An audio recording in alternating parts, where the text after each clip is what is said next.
Kolkata Filigree फिर से develop करना पड़ेगा. Our objective was to convert the traditional industry to an organized manufacturing replay कीजिए. manufacturing practice.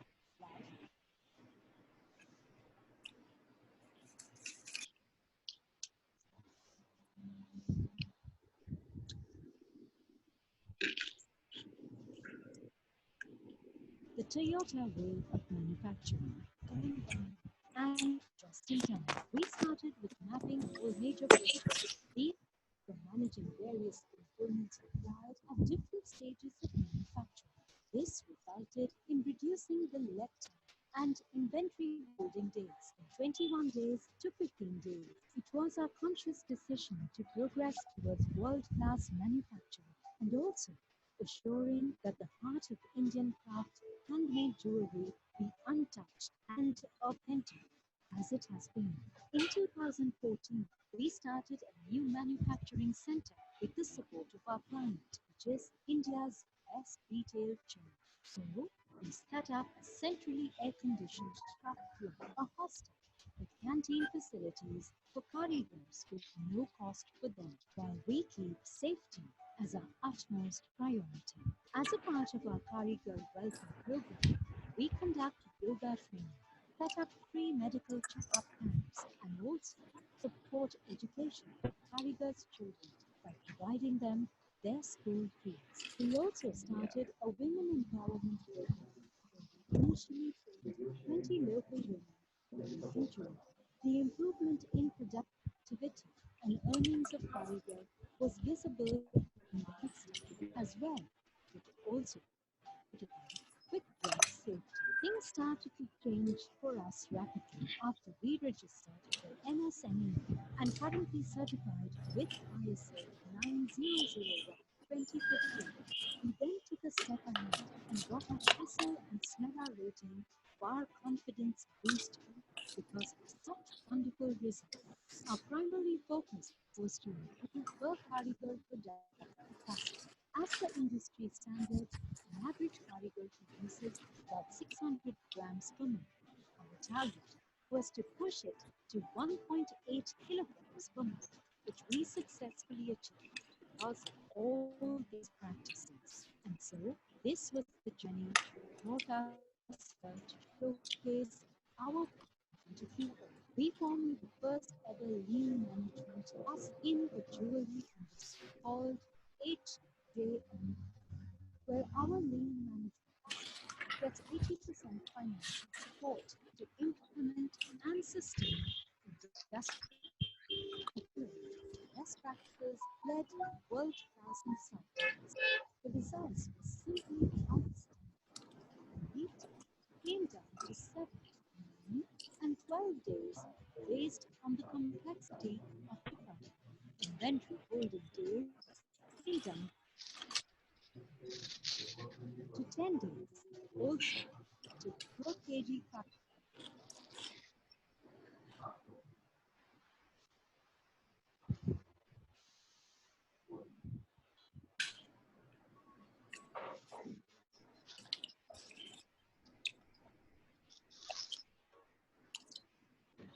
I think we could not complete the entire film due to bad signals over here.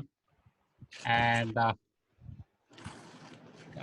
is my voice visible? Audible? Yes. Yeah. Okay. So good afternoon and welcome, friends, to another episode of Mitestein.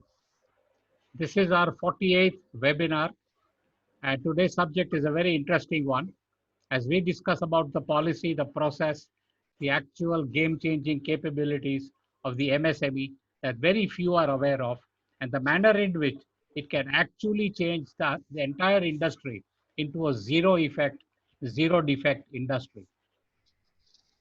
This is the time for you to keep your minds, ears, and hearts open.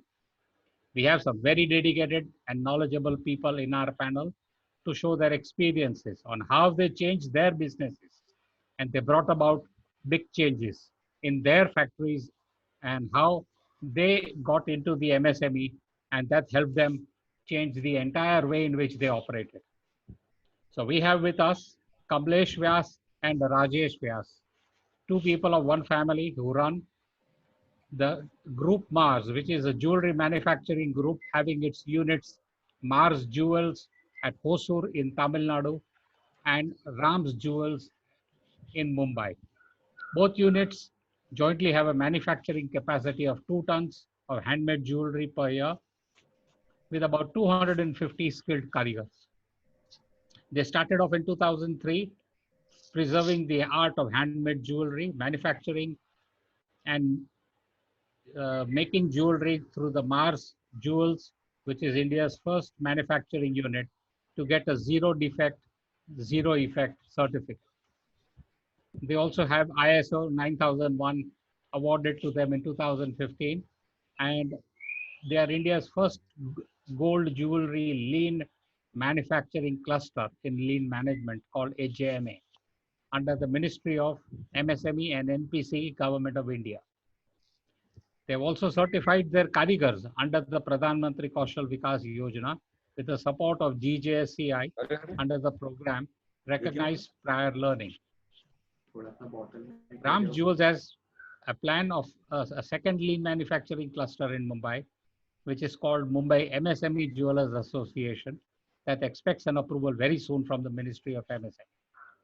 We also have with us Prashant Zambad, who started Zambad Jewelers, a gold manufacturing unit in Akola in Maharashtra in 2006. He had planned to organize a jewelry manufacturing unit for the local market by setting up an MSME in 2006. They have a niche manufacturing of traditional 24-karat gold jewelry, which is native in Maharashtra and in the Vidarbha region. Along with design and innovation, they manufacture with utmost high quality finish, accuracy, effective controls, and minimum turnaround time from order to delivery. They are the recipients of the Best SME Award for their unit from the Government of Maharashtra. We also have with us Mr. Vijay Sharma, who is the Director of MSME in Jaipur. Mr. Sharma joined MSME in 1993, has extensive knowledge and a very wide experience in this field, and has been interacting with the gem and jewelry industry extensively in Jaipur. Our moderator, Mr. Nitin Khandelwal of Khandelwal Jewelers, is the immediate past chairman of GJC, and I don't think he really needs any introduction. He has been a recipient of various awards and has been a champion in really helping the industry to proceed, progress, and improve. Friends, we have 90 minutes for this entire webinar. I recommend you all to keep your videos in the off mode and make sure that you don't send too many chats after this so that the speakers can focus in their communication. I now hand this over to Nitin Bhai to continue and start his moderation. Thank you, Ashok Bhai, and good afternoon to all. Ashok Bhai is our producer director of the Mindspeak, and Avinash ji is our technical director. And I would like to thank Vijay Chodia ji and Nilesh Bhai for helping for the wonderful panel. And Hemant Bhai, Sayyam, Vinod ji, Bajraj ji, Haresh Bhai, Sridhar, all are the mentor of this our panel. मैं पूरे panel का परिचय अशोक भाई ने दे दिया। MSCB के ऊपर आप सब जानने वाले, तो मैं बहुत ज्यादा समय आपके बीच में नहीं लूंगा। मैं केवल इतना ही कहना चाहूंगा, कल मैं जब पैनल के साथ एक बातचीत कर रहा था फॉर अंडरस्टैंडिंग, तो एक चीज समझ में आया कि यहाँ खुदाओं की कमी नहीं है, बस दिक्कत अच्छे इंसान ढूंढने में आती है। और आज सारे जो मेरे पैनलिस्ट है ये बहुत अच्छे इंसान है। मैं आप सब लोगों से गुजारिश करूंगा कि आंखें भी खोलनी पड़ती है रोशनी के लिए, महज सूरज निकलने से अंधेरा नहीं जाता है। तो आप सब लोग अपना कान और आंख खुली रख के, अभी जो हमारे आज के पैनलिस्ट है जो बहुत मेहनत करके सब लोगों ने डिस्कस करके रिक्वेस्ट करके उनका टाइम लिया है, उसका सब लोग नॉलेज ले और आनंद ले।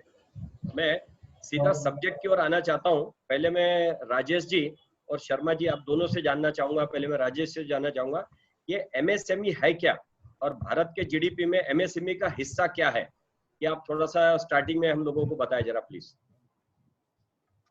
एमएसएमई राजेश का जी, मतलब है, जी जी नमस्कार everybody, thank you very much. और आज से मुझे लगता है कि ज्वेलरी इंडस्ट्री में एक बदलाव आएगा और मैं इसको बोलता हूँ सॉफ्ट क्रांति आएगी। कोशिश करेंगे जो हमने जो स्टेप पे जो हम पद चिन्हों पे चले हैं वो पद चिन्हों पे साथ में लेके सबकर चले। एमएसएमई का मतलब है micro small and medium entrepreneurs. हर एक देश की, हर एक नेशन की जो रीढ़ की हड्डी होती है वो एमएसएमई होती है। आप सोचिए कि भारत में करीबन 8 करोड़ एमएसएमई यूनिट्स रजिस्टर्ड है और वो सेपरेटेड है एक सर्विस इंडस्ट्री और मैन्युफैक्चरिंग में।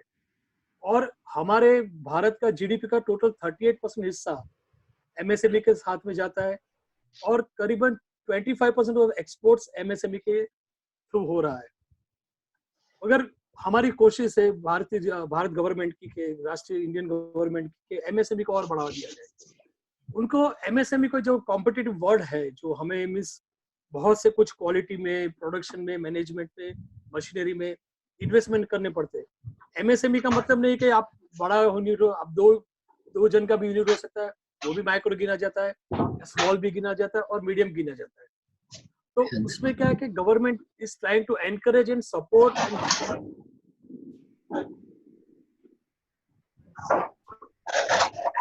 कुछ करते हैं बेसिकली। वीडियो अभी बंद कर दीजिए तो आपका साउंड क्वालिटी अच्छी आएंगी। ओके नितिन भाई, उनके पास में कोई प्रॉब्लम नहीं है। कमलेश जी के पास से थोड़ा सा डिस्टरबेंस था। Rajesh ji, you can continue. Thank you. अभी आज एक बदलाव जो डेफिनेशंस अभी 2002 में न्यू डेफिनेशंस एमएसएमई के आए हैं। पहले एमएसएमई को एक जो क्लस्टर जो माइक्रो स्मॉल और मीडियम कहा जाता था, जिनका इन्वेस्टमेंट 25 लाख तक होना चाहिए, मशीनरीज में, लैंड में नहीं, और जिनका सर्विस एंटरप्रेन्योर्स का 10 लाख में था। स्मॉल का इन्वेस्टमेंट 5 करोड़ का तक था जो मशीनरीज में हो, और मीडियम का इन्वेस्टमेंट 10 करोड़ तक का था। मगर आज डेफिनेशन में वर्षों से हम लोग बदलाव की आशा रखते थे, तो यही करीबन 10-12 दिन पहले हमारे फाइनेंस मिनिस्टर ने इसके डेफिनेशन में थोड़े चेंज लाए। पहले तो क्या किया कि पूरे मैन्युफैक्चरर और सर्विस इंडस्ट्री को एक ही कर दिया, और जिसका माइक्रो को अभी उनका इन्वेस्टमेंट मशीनरीज में या टर्नओवर में 1 करोड़ है या 5 करोड़ है, उसको माइक्रो गिना जाता है। जो स्मॉल इंडस्ट्रीज के है जिनका इन्वेस्टमेंट 10 करोड़ तक, पहले वो खाली 5 करोड़ तक, वो 10 करोड़ तक लेके गए, और टर्नओवर की भी सीमा बढ़ाई गई 50 करोड़ तक, मींस दोनों तरफ से। और मीडियम को 20 करोड़ इन्वेस्टमेंट में लेके गए मशीनरीज में, और टर्नओवर 100 करोड़ तक लेके गए। कहने का मतलब है जो गवर्नमेंट जो बेनिफिट देना चाहती है, गवर्नमेंट जो हैंड होल्डिंग करना चाहती है, गवर्नमेंट जो सपोर्ट करना चाहती है थ्रू एमएसएमई, उसका व्याप बढ़ा दिया। माइक्रो को जो 5 लाख के थे, वो छोटे यूनिट थे, आज वो 1 करोड़ तक है। तो आप समझे ना कि ये बेनिफिट करीबन जो माइक्रो करीबन पहले आप सोचे कि 1 करोड़ गए, वो 2 करोड़ 3 करोड़ तक पहुंचेंगे, और जो स्मॉल थे वो माइक्रो गिने जाएंगे, और जो मीडियम है वो स्मॉल गिने जाएंगे। तो आप सोचिए कि जो दायरा है वो बढ़ाया गया है। ये दायरे को हम आगे लेके जाने की कोशिश करते हैं। तो हमें मालूम पड़ता है कि ज्वेलरी इंडस्ट्री, आज सोचिए कि आप हमारे पास मीन्स करीबन 7% जीडीपी का हिस्सा है ज्वेलरी इंडस्ट्री का जीडीपी में, और हम करीबन 75 लाख से 1 करोड़ आदमी को डायरेक्ट इनडायरेक्ट एम्प्लॉयमेंट देते हैं, जिसमें आर्टिजन है, जिसमें आर्ट है, जिसमें कॉटेज इंडस्ट्री है, और जिसमें मास प्रोडक्शन भी है। मगर आप देखेंगे कि ये 6 करोड़ जो एमएसएमई रजिस्टर्ड है, उसमें हमारा हिस्सा कितना है? हमारा हिस्सा आप सोचिए ज्यादा नहीं हो सकता है, 1 या 2% होता है। और सबसे बड़ी दिक्कत है कि हम इतने बड़े चीज को, जो मैन्युफैक्चरिंग को हम सपोर्ट करते हैं, एम्प्लॉयमेंट देते हैं। आज सोचिए कि जो रिटेल है, जो होलसेलर है, वहां पे मैन्युफैक्चरिंग होकर आता है। तो आपका जो बेस है, जो नीचे का बेस है, वो पूरा मैन्युफैक्चर है, मगर वो रिकॉग्नाइज नहीं है इन इंडस्ट्री ऐसे एमएसए। हमारी छोटी दिक्कत थी, कभी हमने उसके ऊपर ध्यान नहीं दिया। हम गवर्नमेंट कंप्लायंस को पहुंचने नहीं पाते थे। हम छोटे छोटे शराबों में, छोटे छोटे जवेरी बाजार के दुकानों में 3 कारीगर 4 कारीगर लगे बैठते थे, और जो एक गवर्नमेंट अनकम्प्लायंस का जो डर था, वो डर हमें दूर करना चाहिए था, और हमें और इसके अंदर इन्वॉल्व करना चाहिए। हमें इंडस्ट्री में जाना चाहिए, और हमें एमएसएमई रजिस्ट्रेशन करना जरूरी। तो ही क्या हो गया कि मैंने कितने सेमिनार्स अटेंड किए, एमएसएमई की साइट्स पे जाएंगे तो आप देखेंगे ज्वेलरी इंडस्ट्री जो करीबन आप देखेंगे कि 10 से 12 इंडस्ट्री को मैन्युफैक्चरिंग सेक्टर में दिया जाता है, अगर आपको जब एमएसएमई के साइट पे या ई कॉमर्स प्लेटफॉर्म पे आपको आपका मैन्युफैक्चरिंग दिखाना पड़ेगा, व्हाट यू आर मैन्युफैक्चरिंग, तो आपको अदर्स मैन्युफैक्चरिंग में आता है। कई सेमिनार्स में मैंने बोला कि हमें क्यों ज्वेलरी इंडस्ट्री को या ज्वेलरी मैन्युफैक्चरिंग को आपके मायनों में या आपके लिस्ट में समाया गया है, क्योंकि हम उनके पास ना डेटाबेस है, ना उनके पास कुछ एमएसएमई का इनरोलमेंट है। तो ये सब जरूरी है कि हम एमएसएमई का एनरोलमेंट करें और आगे बढ़े। तो ये डेटाबेस बनेगा, इंडस्ट्री का रिकॉग्नाइजेशन होगा, तो फिर आगे बढ़ेंगे। Thank you sir. Vijay ji. Yes, आपका कहने का मतलब है कि अब गवर्नमेंट बहुत प्रैक्टिकल हो गई है। 5 लाख से 1 करोड़ लगेगी, 20 टाइम मतलब उन्होंने बढ़ा दिया। इसका मतलब गवर्नमेंट प्रैक्टिकल हो गई है। तो मैं इसी कड़ी को आगे बढ़ाते हुए शर्मा जी से जानना चाहूंगा कि अभी जो राजेश जी ने बात की है उसमें आप क्या ऐड करना चाहेंगे from the government side. Sharma ji, over to you. आपका म्यूट में है शर्मा जी। शर्मा जी आपको अनम्यूट करना। हाँ सर, नमस्कार। सबसे पहले तो मैं आप सभी को, विजय चौराहे जी को, नितिन जी को, अशोक भाई जी को बहुत बहुत शुक्रगुजार हूँ कि इतने दिनों बाद इस लॉकडाउन पीरियड में इतनी ऊर्जावान लोगों से मिलने का मौका मिल रहा है। बहुत बहुत आभार आपका। जहां तक एमएसएमई के बारे में जो राजेश जी ने बताया, राज जी ने बिल्कुल उचित बताया है। हाँ, एक चीज मैं आपको बताना चाहूंगा कि यूएम, यदि MSME government department of ministry के कोई भी बेनिफिट लेना है तो आपको यूएम रजिस्ट्रेशन होना चाहिए। अधिकांश जगह यूएम रजिस्ट्रेशन के लिए गवर्नमेंट की साइट के बजाय प्राइवेट साइट पे चले जाते हैं। ये फ्री ऑफ कॉस्ट है रजिस्ट्रेशन, यूएम रजिस्ट्रेशन। तो पहला मैं आपसे अनुरोध करूंगा कि जो भी लोग अनऑर्गेनाइज सेक्टर से आए हैं या जो आर्टिजन्स हैं या ज्वेलरी का काम कर रहे हैं, वो अपना यूएम रजिस्ट्रेशन जरूर कर ले। ये फ्री ऑफ कॉस्ट है। दूसरा, जब भी कोई बेनिफिट लेना होता है तो एमएसएमई डाटा बैंक भी कोरिलेट कर ले। इतना सा ही मैं ऐड करना चाहूंगा इसमें कि यूएम रजिस्ट्रेशन करें और एमएसएमई डाटा बैंक कर ले। क्योंकि ये मेरा एक्सपीरियंस रहा है कि अभी हमने जयपुर ज्वेलरी शो के लिए जो पार्टिसिपेंट्स ने जो ऑनलाइन अप्लाइड किया था, क्योंकि हम डोमेस्टिक ट्रेड फेयर को रिम्बर्स करते हैं, तो जो पार्टिसिपेंट उसमें जब जाएंगे आप, तो उसमें आपका यूएम रजिस्ट्रेशन और एमएसएमई डाटा बैंक होने पर के बाद ही आपका ऑनलाइन एप्लीकेशन हो पाएगा।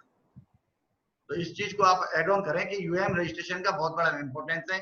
और हमें डोमेस्टिक ट्रेड फेयर में पार्टिसिपेट करने के लिए जो हम रिम्बर्समेंट करते हैं, हमारी जो स्कीम है, यहाँ तक कि हम डोमेस्टिक ट्रेड फेयर लगाने के लिए भी आगे आते हैं। अभी 5B के तहत हमारे पास में यदि आप अच्छे बड़े डोमेस्टिक ट्रेड फेयर लगाते हैं तो उसके लिए भी रिम्बर्समेंट है। तो वो आगे में जैसे जैसे कोई चीज आती जाएगी, क्योंकि पहली रिक्वायरमेंट है डिमांड क्रिएट करना, और डिमांड के लिए हम वर्चुअल प्लेटफॉर्म भी तैयार करने की कोशिश कर रहे हैं कि जैसे आने वाले समय में हम वर्चुअली एमएसएमई पर एग्जीबिशन लगा पाए। धन्यवाद। मैं आगे ओके, बोलिए। नहीं, जो यूडीआई नंबर, उद्योग आधार कार्ड है, सिंपल है। आपको उसमें ज्यादा, और वो इतना सिंपल बनाया है। मुझे मालूम है कि स्मॉल स्केल इंडस्ट्री का सर्टिफिकेट लेने के लिए मुझे करीबन 3 या 4 महीना लगा था, वर्षों पहले की बात कर रहा हूँ। अगर आफ्टर 2014 ये सिर्फ 5 मिनट में आपके डेटा बैंक से आप उद्योग आधार कार्ड नंबर निकाल सकते हैं। उद्योग आधार और डाटा बैंक जो है, जो एमएसएमई डेटा बैंक में आप जब उनको एनरोल करेंगे तो सरकार के पास एक पूरा माहिती आपके पास हो जाएगी। आपके पास कितने कारीगर है, आपके पास कितने इन्वेस्टमेंट है, आप, और उसके लिए उसके जो नेशनल ऑक्यूपेशन स्टैंडर्ड्स है, एनओ की जो पीक्यूज है, वो उसको भी आपको वही तरीके से लगाना है जिसमें लिखा होता है कि गोल्ड ज्वेलरी या तो डायमंड ज्वेलरी। उसका नंबर 3112 है, आप देख सकते हैं। और उसको वो सर्टिफिकेट जब आपका रेडी हो जाएगा तो एक हमारा पूरा डेटा रेडी हो जाएगा। और वो डेटा रेडी होके जब डेटा बैंक में जाएंगे, ये डेटा बैंक से क्या होगा कि आप if you go to any bank, if you go for any subsidies, if you go for any exhibitions, तो वो डेटा बैंक से तुरंत ही आपके पहचान हो जाती है। तो ये बहुत जरूरी है। Thank you. मैं कमलेश जी आपसे जानना चाहूंगा कि आज गवर्नमेंट रिप्रेजेंटेटिव शर्मा जी हमारे साथ में, फॉर्चुनेटली एमएसएमई क्षेत्रों को बढ़ावा देने के लिए सरकार के द्वारा आप क्या अपेक्षा करते हैं, क्या वास्तविक आवश्यकता आपको लगती है? मैं पहले कमलेश जी की ओर जाऊंगा, फिर मैं झांबड़ जी से भी जानना चाहूंगा। Kamlesh ji, over to you. देखिए, सबसे पहली बात ये है कि सरकार एमएसएमई को बढ़ावा क्यों दे रही है, वो समझना जरूरी है। सरकार ने, देखिए एमएसएमई सेक्टर तो बरसों से था, लेकिन पिछले कुछ 6-7 सालों में इसको जोरदार प्रमोशन दे रही है गवर्नमेंट, बिकॉज सबसे पहले मेक इन इंडिया कंसेप्ट आया और अभी आया अब आत्मनिर्भर भारत।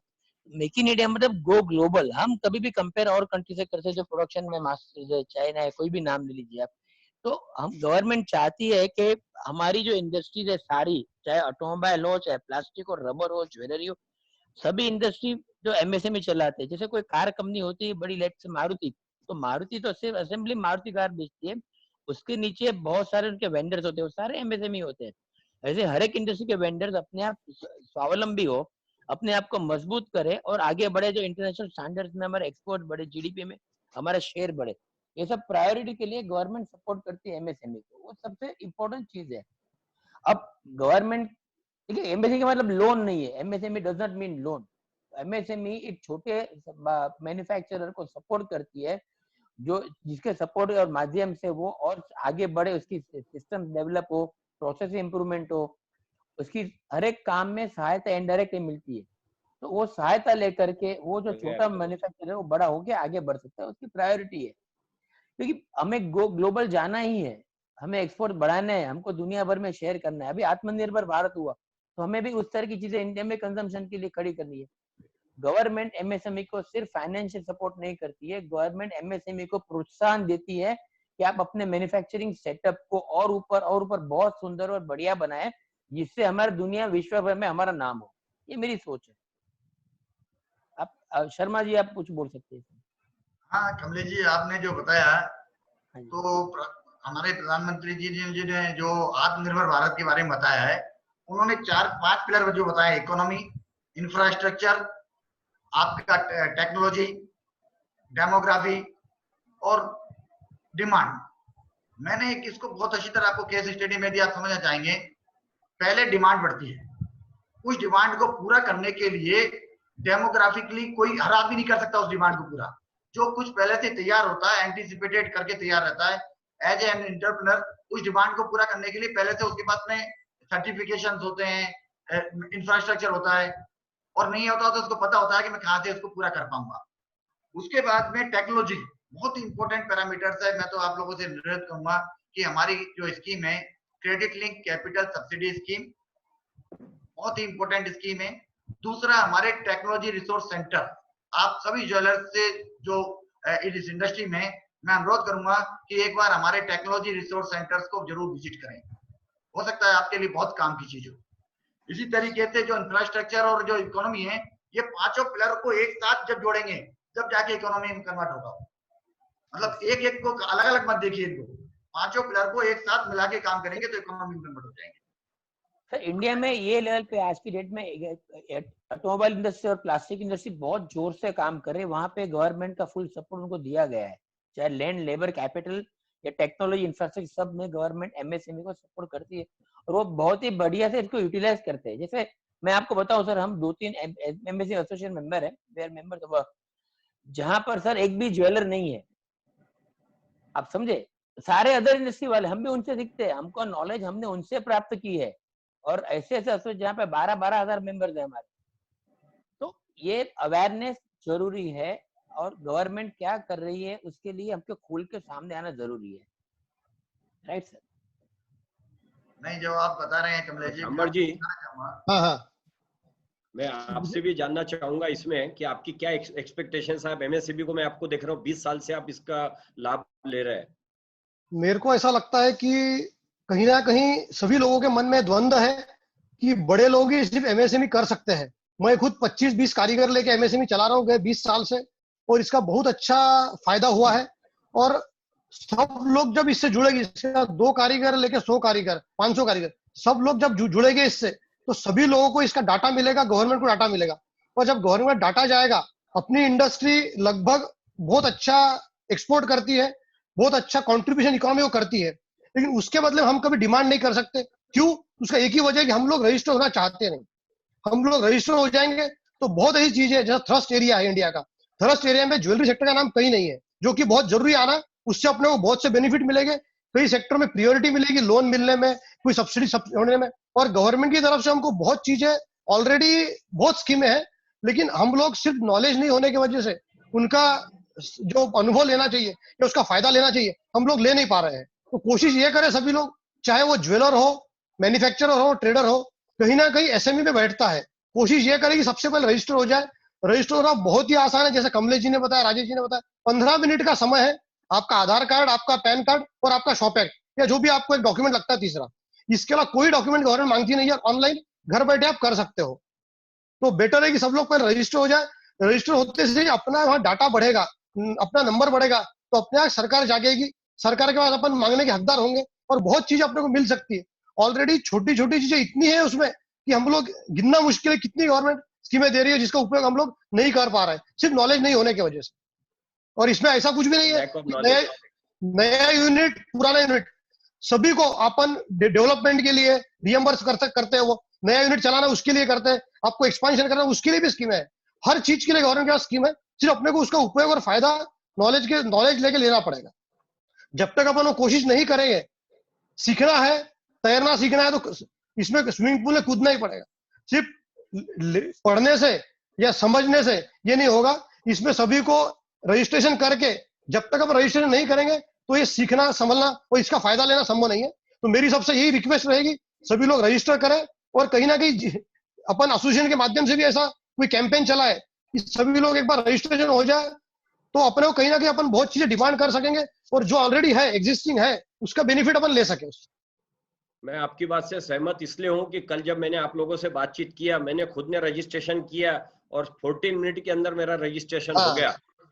मैं शर्मा जी आपसे ये जानना चाहूंगा कि ज्वेलर्स कैसे लाभ ले सकता है एमएसएमई का, और फिर मैं कमलेश जी आपके माध्यम से भी जानना चाहूंगा, एक गवर्नमेंट की तरफ से और एक हमारे बिजनेस कलीग आपसे भी जानना चाहूंगा। तो पहले मैं शर्मा जी से जानना चाहूंगा कि ज्वेलर्स कैसे लाभ ले सकता है इसका पर्टिकुलरली। सर सबसे इम्पोर्टेंट जो होता है, पहले तो आपका रजिस्ट्रेशन एनआईसी का 32 कोड है, मतलब आप अदर नहीं डाले। ज्वेलरी के लिए अलग से कोड है, कोई ऐसी नहीं है। आपको यदि है तो इसके लिए हम बता सकते हैं अभी। तो ये मतलब हमको एक हमारा पर्टिकुलर उसमें रजिस्ट्रेशन कराएं, ये रजिस्ट्रेशन फ्री है। अधिकांश जब भी साइट पे जाएंगे आपको पैसे वाली साइट पे ले जाएंगे लोग और पैसा मांगते लगते हैं। तो आपसे पहला अनुरोध है कि आज जितने भी लोग बेनिफिट आज जो ज्वाइन कर रहे हैं या जिन्होंने रजिस्ट्रेशन नहीं कराया है, ये रजिस्ट्रेशन फ्री ऑफ कॉस्ट है। दूसरा बेनिफिट जो आपको कहना चाहता हूं, जब भी आपको कोई समस्या है, अभी हमारा एक पोर्टल तैयार हुआ है champions.gov.in, उस पे आप अपनी बात कह दें कि आप क्या चाहते हैं, क्या समस्या है, वो समस्याओं का निदान 3 दिन के अंदर आपको किया जाता है। वो भी सजेशन भी दे सकते हैं आप उसमें। अब दूसरी चीज है, तीसरा है हमारा जो स्कीम है यूएन रजिस्ट्रेशन और डाटा बैंक से करने से हमें डाटा मिलता है, आप तक पहुंच मिलती है हमें। इसके बाद में हमारा था टेक्नोलॉजी, उसके लिए हमारे पास है credit link capital subsidy scheme है। इसमें प्रूवन लिस्ट मशीनों की यदि वो परचेज करते हैं आप तो आपको 15% सब्सिडी मिलती है। यदि आप वुमन एंटरप्रेन्योर्स के नाम से कर रहे हैं या कोई एस्पिरेशनल डिस्ट्रिक्ट में, तो आप कोई भी मशीन परचेज करें, कृपया करके बैंकर को केवल इतना सा बताना होगा कि इसको क्रेडिट लिंक कैपिटल सब्सिडी में डालें, तो 15% सब्सिडी आपको सीधा बैंकर दे देगा, कहीं भी आपको अप्रूवल की ले जाने की जरूरत नहीं है। तो ये दूसरा बेनिफिट आपका हो गया।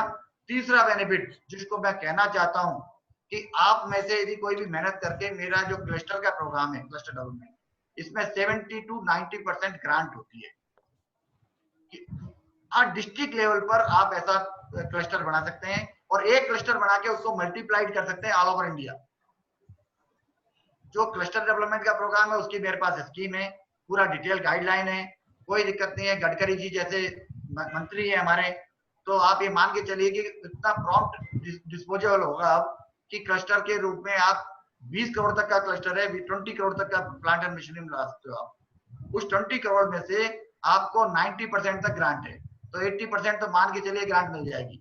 एक स्कीम है आर्टिजन्स के लिए, वो है स्फूर्ति, उसमें 5 करोड़ रुपए तक कोई भी स्टेट गवर्नमेंट की उसको आप ले लीजिएगा, या आप प्राइवेट में लेते हैं तो 50-50% हो जाएगा। मैं तो कहता हूँ स्टेट गवर्नमेंट से चलवाइएगा। तो वो स्टेट गवर्नमेंट में जो हमारे जो आर्टिजन्स है उनको इतना मजबूत कर दीजिए कि वो कंसिस्टेंटली आपका प्रोडक्ट बना के दे देगा। उसमें 100% है 5 करोड़ रुपए तक। और मुझे तो ये खुशी होती है कि जब मैं देखता हूँ कि कोई ऐसा कस्बा नहीं है जिसमें हमारे लोग ये काम नहीं कर रहे हैं। पहले तो बल्कि कस्बे में लोग थे, वो जो काम कर रहे थे वही पूरी आत्मनिर्भर थे हम। अब जब से इसको अनऑर्गेनाइज सेक्टर को ऑर्गेनाइज किया है, उसके पश्चात में हमें आज सोचना पड़ता है कि हमें तनिष्क से सीखें या और कोई कल्याण जी ज्वेलर से सीखें या इंटरनेशनल ब्रांड से सीखें। सीखना तो पड़ेगा, क्योंकि ऑनलाइन जो मार्केट हो रहा है वो तेजी से बढ़ रहा है। तो हमें आगे आने के लिए ग्लोबल बेंचमार्क को भी समझना होगा। और साथ ही जो हमारी लीम की स्कीम है, मैं कहता हूं कि कभी भी अपने आप को मास्टर नहीं समझे। जब भी एक्सपर्ट की आवश्यकता हो, हम 80% कंसल्टेंट की फीस गवर्नमेंट ऑफ इंडिया देती है। आप 4-5 यूनिट मिलके लीन का पार्टिसिपेट कराएं, उस कंसल्टेंट की सेवाएं भारत सरकार देती है। शर्मा जी मैं क्वेश्चन पूछना चाहूंगा, ये जो आर्टिसंस की स्कीम आपने बताई उसका नाम क्या है? स्फूर्ति है। स्फूर्ति, ठीक। कमलेश जी, मैं आपसे जानना चाहूंगा कि इस एमएसएमई का आपने कैसे लाभ लिया और क्या आप मार्गदर्शन करना चाहेंगे हमारे यहाँ क्या इसके लिए? देखिए, मैं तो पहले आपका जो क्वेश्चन है उसका आंसर दे जो अपने शर्मा जी को पूछा। अब देखिए, ज्वेलरी मार्केट पे अब टॉपिक ले आए, आपने बहुत सुंदर से मॉडरेट किया। हमारे मार्केट में सबसे पहले 3 चीजों की आवश्यकता है, मैं जानता हूँ और सबको बता रहा हूँ आपके through. Awareness, mindset and acceptance. Awareness तो शायद आज आपने शुरू कर दी माइंड स्पीक वालों ने, वंडरफुल। अवेयरनेस होनी जरूरी है कि एमएसएमई क्या है, हम उसके क्या क्या फायदे ले सकते हैं। दूसरा, माइंडसेट होना चाहिए हमारा। माइंडसेट की बात कैसे हो रही है कि जैसे उन्होंने बताया 4 या 5 शहर की छोटी छोटी फैक्ट्री होती है, लेकिन हमारी मार्केट आज भी डोमिनेटेड बाय होलसेलर्स और रिटेलर्स है। मैन्युफैक्चरर फिर भी लोअर लेवल पे काम करते हैं। मैं एक सलाह करूंगा, जैसे एक रिटेलर या एक होलसेलर जो अपने 5 या 50 जो हेड कारीगर के माल परचेस करता है, क्या वो 5 को या 50 को डेवलप कर सकता है एमएसएमई बनने के लिए? एक मेरा पहला क्वेश्चन रहेगा। अगर जैसे आपका शोरूम है, आपने बता दिया कि मेरे जो भी कारीगर आएंगे जिससे मैं माल लेता हूँ वेंडर, वो सारे एमएसएमई सर्टिफाइड होने चाहिए, और आपके माध्यम से आप उनको जानकारी दे क्लस्टर बनाने की जैसे, या कोई और बेनिफिट लेने की, टेक्निकल सहायता लेने की, तो वो वहां से उसका आपका माइंडसेट का चेंज होना शुरू होगा ज्वेलरी इंडस्ट्री का। और बाद में एक्सेप्टेंस से आएगा। एक्सेप्टेंस मतलब सब जब उसकी समझेंगे स्कीम को, क्या सपोर्ट मिलता है, क्या इंप्रूवमेंट आता है लोगों की सोच में, मैन्युफैक्चरिंग में, हर एक जगह, तब जाकर के एक्सेप्ट होगा। तो अवेयरनेस तो बिल्कुल नहीं है, शुरू होगी। माइंडसेट हम सबको साथ में बदलना है, और एक्सेप्टेंस बहुत ही जरूरी है। जैसे इन्होंने बताया, शुरुआत करूंगा मैं सीजीटीएमएसी। सीजीटीएमएसी एक collateral free loan up to 1 crore मिलती है सबको, वर्किंग कैपिटल के मायने में। अब हमारे पास जैसे किसी को लोन मिलेगी ना, अब कैसे सोना लो, कैसे उसको प्रोडक्शन में डालो, वही सोचते हैं ज्वेलर, चाहे मैन्युफैक्चरर या कुछ भी। They don't believe that what is working capital. तो पहले उनको सीखना है what is working capital. Gold is the raw material. और हमारे साथ शर्मा जी बैठे, मैं आज उनको रिक्वेस्ट करूंगा, सर टर्नओवर के दायरे में हमारा दायरा बहुत बड़ा हो जाता है, जबकि हम तो गोल्ड हमारा रॉ मटेरियल है, हम लोग जॉब वर्क करते हैं, जो मैन्युफैक्चर है वो जॉब वर्कर है। तो सर हमारी सीमा जो होती है ना, वो जॉब वर्किंग वैल्यूएशन पे होनी चाहिए, लेबर चार्जेस रिसीव्ड के वैल्यूएशन पे होनी चाहिए, नहीं कि गोल्ड की वैल्यू पे। तो हमारा सही मायने में एमएसएमई सामने आएगा। That is very very important thing. Second thing जो मैं आपको बताना चाहता हूँ कि भाई क्या क्या और फैसिलिटी मिलती है। तो जैसे वेरियस सर्टिफिकेशन प्रोग्राम बताइए। अब सर्टिफिकेशन प्रोग्राम जो क्यूएमएस है, जो क्वालिटी मैनेजमेंट सर्विसेज है, जैसे आईएसओ हो गया या और भी कोई, तो सारे के लिए गवर्नमेंट सब्सिडी देती है एमएसएमई को। मतलब उसकी जो भी फी होती है कंसल्टेशन की, उसका 70-80% गवर्नमेंट रीइंबर्स करती है। तो आपको जैसे आपका आईएसओ हो गया, उसके बाद में और जेडीडी जैसे आप हम आगे डिस्कस करें इसके बाद में। अब क्रिसिल का रेटिंग भी महत्व का है। जैसे आपने आईएसओ लिया, वो आपको क्वालिटी सर्टिफिकेट देता है, बाद में क्रिसिल जो सर्टिफिकेट है वो आपकी फाइनेंशियल वर्दीनेस दिखाता है, जो आपको बैंकर्स को देनी पड़ेगी या गवर्नमेंट को देनी पड़ेगी। देन स्मेरा के लिए राजेश भाई एक्सप्लेन करेंगे, but SMERA is very very important certification programme where you get done certificate internationally accepted है। मतलब अगर आप एक्सपोर्ट करना चाहते हैं, इंपोर्ट, तो वो उसकी बहुत मायने रखते हैं। राजेश भाई आप बताएंगे आपके लिए। लेकिन बेसिकली पैसा मिलने से हमको क्या क्या चेंज करना चाहिए। एक है पीपल, मतलब अपने आर्टिजन, प्रोसेसेस जो मैन्युफैक्चरिंग प्रोसेस करते हैं, प्लेस, वर्क प्लेस जो अपना। मैंने बहुत सारे वेबिनार अटेंड किया और मैंने अपने 2-3 मित्र यहाँ बैठे उनको पूछा था कि सर इतने सारे वेबिनार में किसी ने ऐसा बोला कि मैं मेरी जो कारीगर काम करते हैं उनकी फैक्ट्री को सैनिटाइज करूंगा या वर्क प्लेस इंप्रूवमेंट करूंगा, उसकी फैक्ट्री में पेंट करके दूंगा। That is very important. Manufacturing is back and, हमारा सपोर्टिंग मैन्युफैक्चरिंग है, वो अच्छा होगा तो हम आगे बढ़ेंगे। तो गवर्नमेंट का सपोर्ट प्लस हमारा सपोर्ट मिलके अगर बैक एंड को हम लोग स्ट्रॉन्ग करेंगे तो फ्रंट एंड डेफिनेटली मजबूत से आगे बढ़ेगा। Thank you sir. और if you allowed me to Yes, speak yes. Regarding actually क्या है कि Yeah. आज जो वेबिनार है ना वो डायरेक्ट मुझे ज्यादातर इसमें रिटेलर्स ज्यादा दिखते हैं या होलसेलर्स ज्यादा दिखते हैं, और सही मायने में मार्केट दिख रहा है मुझे जो एक्चुअल काम करता है। एक्चुअली क्या है, एमएसएमई या गवर्नमेंट क्या करती है, एक रीजनल बॉडी को अप्रोच करती है और वो सवर्णकार संघों को अप्रोच करती है जहाँ पे कोई नॉलेज ही नहीं है। या सवर्णकार संघ क्या होता है कि एक उन्होंने एक अपना एक दायरा बना होता है, वो एक्चुअली उनके पास डेटा नहीं। मगर आज जो हमारे पास हमारे जो भाई यहाँ पे इकट्ठे हुए, जो रिटेलर्स है, जो होलसेलर्स है, ये सही मायने में एक शुरुआत करे तो मैं कह सकता हूँ कि एमएसएमई का सही जगह पे उपयोग होगा और उसमें और व्याप बढ़ेगा। मीन्स क्या होता है कि इनके पास डेटा है ना, इनके पास कुछ भी है, people are working. I tell you very frankly, MSMEs के मेरे जितने अनुभव है, जितने ऑफिसर्स से, जितने बड़े सेक्रेटरी से मिला हुआ, दे आर एंथ्यूज, उनको कुछ ना कुछ करना है, वो अपना जीवन दे रहे हैं, वो अपना समय दे रहे हैं, मगर हमारा रिस्पॉन्स नहीं आ रहा है। विजय जी, मैं रियली अप्रिशिएट करता हूँ ये माध्यम से या फोरम से, रियली ग्रेट, मगर हमारा रिस्पॉन्स बहुत जरूरी है। Thank you sir. एक आपको इम्पोर्टेंट इन्फॉर्मेशन शेयर करूं एमएसएमई के लिए। आपको पता होगा गवर्नमेंट ने जो रिटेल बायर्स है, कॉर्पोरेट बायर्स को ऑडिट कंपलसरी किया कि एमएसएमई का पेमेंट ऑन टाइम होना चाहिए और उसकी रिपोर्ट हर महीने को सबमिट करनी है। अगर उन्होंने पेमेंट ऑन टाइम नहीं किया है विद इन 45 डेज तो दे are liable to pay interest. Any corporate buyer, चाहे ज्वेलरी का हो, चाहे कार कंपनी का हो, चाहे प्लास्टिक का हो, if they don't pay on time they are liable to pay interest to MSME of delayed payment. ये देखिए सरकार सोच रही है हमारे लिए कि हमारे पैसे तुरंत आने चाहिए। ये कितना बड़ा बेनिफिट है, आप सोचिए। We can go to next question sir. Sir इसमें थोड़ा सा ऐड आपकी बातों में से एक समझ में आया है कि दुनिया में दो टाइप के लोग हैं, एक विनर एक लूजर, लेकिन जिंदगी एक मौका जरूर देती है हर लूजर को विनर बनने का। आप जो आज इन्फॉर्मेशन दे रहे हैं, मुझे ऐसा लगता है कि कब माइंड स्पीक खत्म करूं और कब जाके अपने ऑफिस में बैठ के ये सारे प्रोग्राम में अरेंज करूं।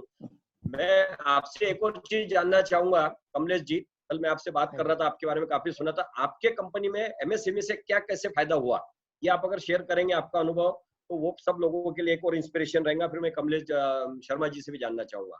हाँ, ये सवाल हम राजेश भाई दोनों मिलके देंगे। देखिए एमएसएमई का सबसे बड़ा फायदा हुआ, राजेश भाई ने शुरुआत की, उनको ये सब बहुत ही पसंद है, ठीक है। तो सबसे पहला फायदा हुआ हमारे वहाँ प्रोडक्शन इंप्रूवमेंट हो गया, सबसे बड़ा फायदा।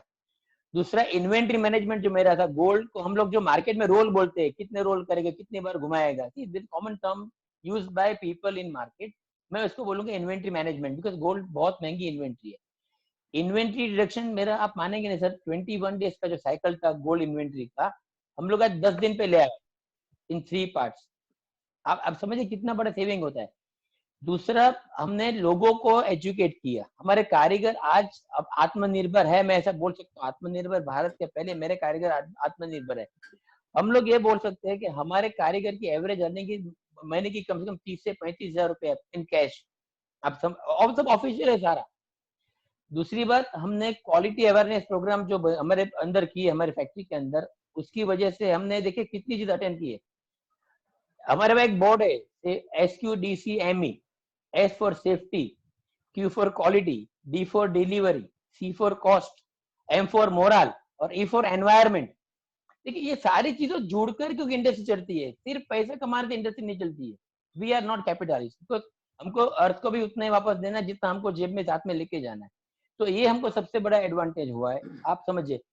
और देखिए ये सारी चीजें अगर लोअर इंटरेस्ट या सब्सिडी से मिलती है, उससे हम लोग जो इम्प्रूवमेंट करते हैं उससे हमारी कॉस्ट कटिंग होती है। प्रोडक्शन में कॉस्ट कटिंग करना बहुत ही इंपॉर्टेंट है, सिर्फ प्रॉफिट बढ़ाने से चीजें बढ़ती नहीं है। तो सबसे बड़ी चीज हमने अचीव की हमारी कॉस्ट कटिंग है, जिससे हमें काफी फायदा हुआ है कि मार्केट की कॉम्पिटिशन में टिकने के लिए। ये मेरी ओर से। राजेश भाई आप शेयर करेंगे? राजेश भाई प्लीज। एक्चुअली हम कोशिश कटिंग तो बहुत जरूरी है। हमारे पेटे जी कहते हैं कि what you save is your earn. मैं राजेश जी आपसे जानना चाहूंगा इसी में। और राजेश जी। जी थैंक यू। नहीं, ये एक जज्बा था, मिस ऑर्गेनाइज वे से काम करने का था, और हम लोग ने ये कोशिश की 2003 से कि हम वैसे we are in industry from 1985, 2003 से हमने ऑर्गेनाइज बनने की कोशिश करी, कुछ कोशिश किया कि we become world class manufacturer, और उसके लिए क्या जर्नी करना। और लकीली हमारे क्लाइंट्स भी थे, दे उनका भी डिमांड था, they want to change the industry, they want to change the manufacturing setup. तो ये एक वर्ल्ड क्लास मैन्युफैक्चरिंग की सोच के और हमने कुछ ट्राई किया, तो हम अपने आप खुद कर रहे थे, उनके सपोर्ट से भी हम लोग कर रहे थे। मगर ये सेटअप के लिए सिर्फ जो बेस्ट फैक्ट्री सेटअप चाहिए, गवर्नमेंट कंप्लायंस भी होने चाहिए, पॉल्यूशन कंट्रोल का क्लियरेंस भी होना चाहिए, आर्टिजन एम्प्लॉय को रिटेन भी करना है, और हमें फैक्ट्री एक्ट के अंदर भी काम करता है वो। और आप सोचिए कि safety, quality, on time delivery, purity, और इसी के लिए सबके सर्टिफिकेशन चाहिए।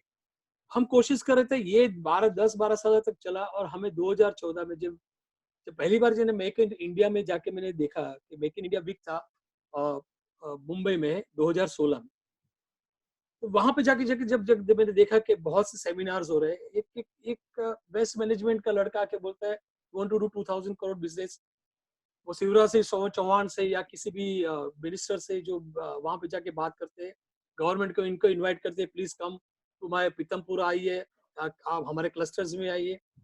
मगर कहीं पे भी हमने ज्वेलरी के बारे में ना कोई बात थी, ना किसी ने देखा है, ना किसी ने सोचा। ज्वेलरी में डायमंड्स को ज्यादातर एक एक्सपोर्ट के हिसाब से देखा जाता है, मगर प्लेन ज्वेलरी जो हम सब बनाते हैं और जिसका बहुत बड़ा व्याप है, जिसका बहुत बड़ा सेलिंग है, जिसका बहुत बड़ा, और वो इन्वेस्टमेंट के हिसाब से इंडिया में लिया जाता है, उसके बारे में कुछ भी नहीं था। तो देन आई डिसाइडेड कि मुझे क्या करना चाहिए। तो देन जब मैंने उसके बारे में सोचना चालू किया, मैन्युफैक्चरिंग मींस एमएसए के बारे में पोर्टल में जाके, तो सबसे पहले मैंने अपने आप को रजिस्टर करवाया उद्योग आधार नंबर में। उद्योग आधार कार्ड आने के बाद में मैंने डेटा बैंक में रजिस्टर करवाया, और उसके बाद में I went to the bank. मैं सोच रहा था कि ज्वेलर्स को या मैन्युफैक्चरर को इतनी लोन दिए नहीं जाते, वो कभी कभी नेगेटिव्स में गिने जाते थे।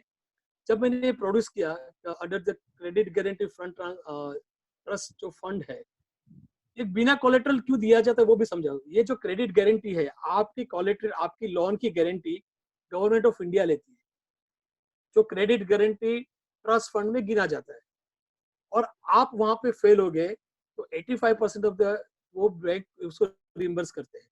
मगर सोचिए, सबसे बड़ी बात है कि एसएमई का, एमएसएमई का एनपीए बहुत ही कम है, क्योंकि हम सब मेहनत करने वाले। बड़े बड़े इंडस्ट्री का एनपीए है, मगर जो एमएसएमई है इंडिया में, उनका एनपीए बहुत कम है, और गवर्नमेंट उसके ऊपर चार्ज करती है और processing fee for the CGI teams. मगर आज आत्मनिर्भर भारत में जो क्लू है उसमें से वो भी हटाया गया है, प्रोसेसिंग फी अभी चार्ज नहीं किया जाएगा। हैंड होल्डिंग किया, हमें सर्टिफिकेशंस के लिए हमें प्रोत्साहित किया गया, और जिसमें आप सोचेंगे कि जो आईएसओ सर्टिफिकेशन, आईएसओ में जो क्वालिटी मैनेजमेंट सिस्टम बोलते हैं, क्वालिटी मैनेजमेंट आप सब जानते होंगे, मगर एक इंडिविजुअल भी आईएसओ बन सकता है, एक इंडिविजुअल भी आईएसओ में क्वालिटी में, वो वे ऑफ लाइफ है, वे ऑफ वर्किंग है। और उसके बाद में आप उसको क्रिसिल में कन्वर्ट करेंगे। क्रिसिल कैसे होता है? तो क्रिसिल क्या है, सिर्फ आपको फाइनेंशियल और आपकी एबिलिटी और कैपेबिलिटी को एक फॉर्मेट करके देता है, आपको बताता है, और वो दुनिया को सामने प्रेस करता है। आप सोचिए कि आप जब आगे बढ़ेंगे तो आप इक्विटी के साथ जैसे जा सकते हैं।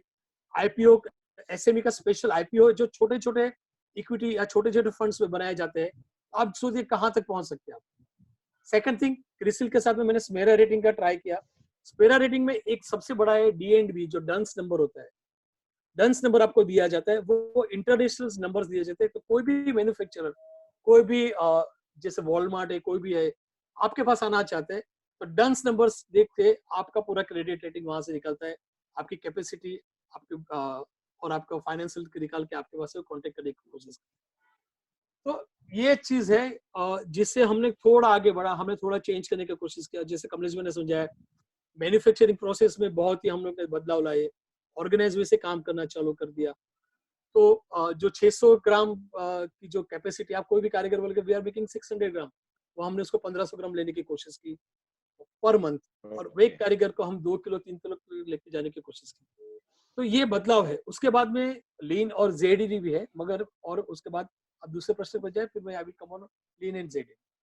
यस जामबड़ जी, मैं आपसे जानना चाहूंगा कि मैं आपको सबसे पहले एमएसएमई वर्ड ही मैंने आपकी फैमिली और आपके साथ पुराने एसोसिएट्स होने से सुना था, तो आपने इसके अंदर जब वैट था मैं देखता था आप उस समय एडवांटेज लेते थे, अभी जीएसटी में आप कैसा एडवांटेज ले रहे हो, आपने इसका कैसे एडवांटेज लिया एमएसएमई में, संक्षिप्त में बताएं। वैट के समय क्या था कि अपने को वैट रिफंड मिलता था, और अभी जीएसटी में स्कीम ऐसी है गवर्नमेंट की कि एरिया वाइज स्कीम अलग अलग है, अपने स्टेट वाइज महाराष्ट्र में भी 80% रिबेट है, मतलब टोटल आपको जो रिबेट मिलना है या टोटल बेनिफिट मिलना है, it is 80% of the fix capital investment you have done. जो भी आप मशीनरी की लागत लगाएंगे या बिल्डिंग की लागत, इसका 80% पैसा आपको वापस मिलेगा, कैश में नहीं, एसजीएसटी के रूप में, मतलब 1.5% एसजीएसटी लगता है उसके रूप में।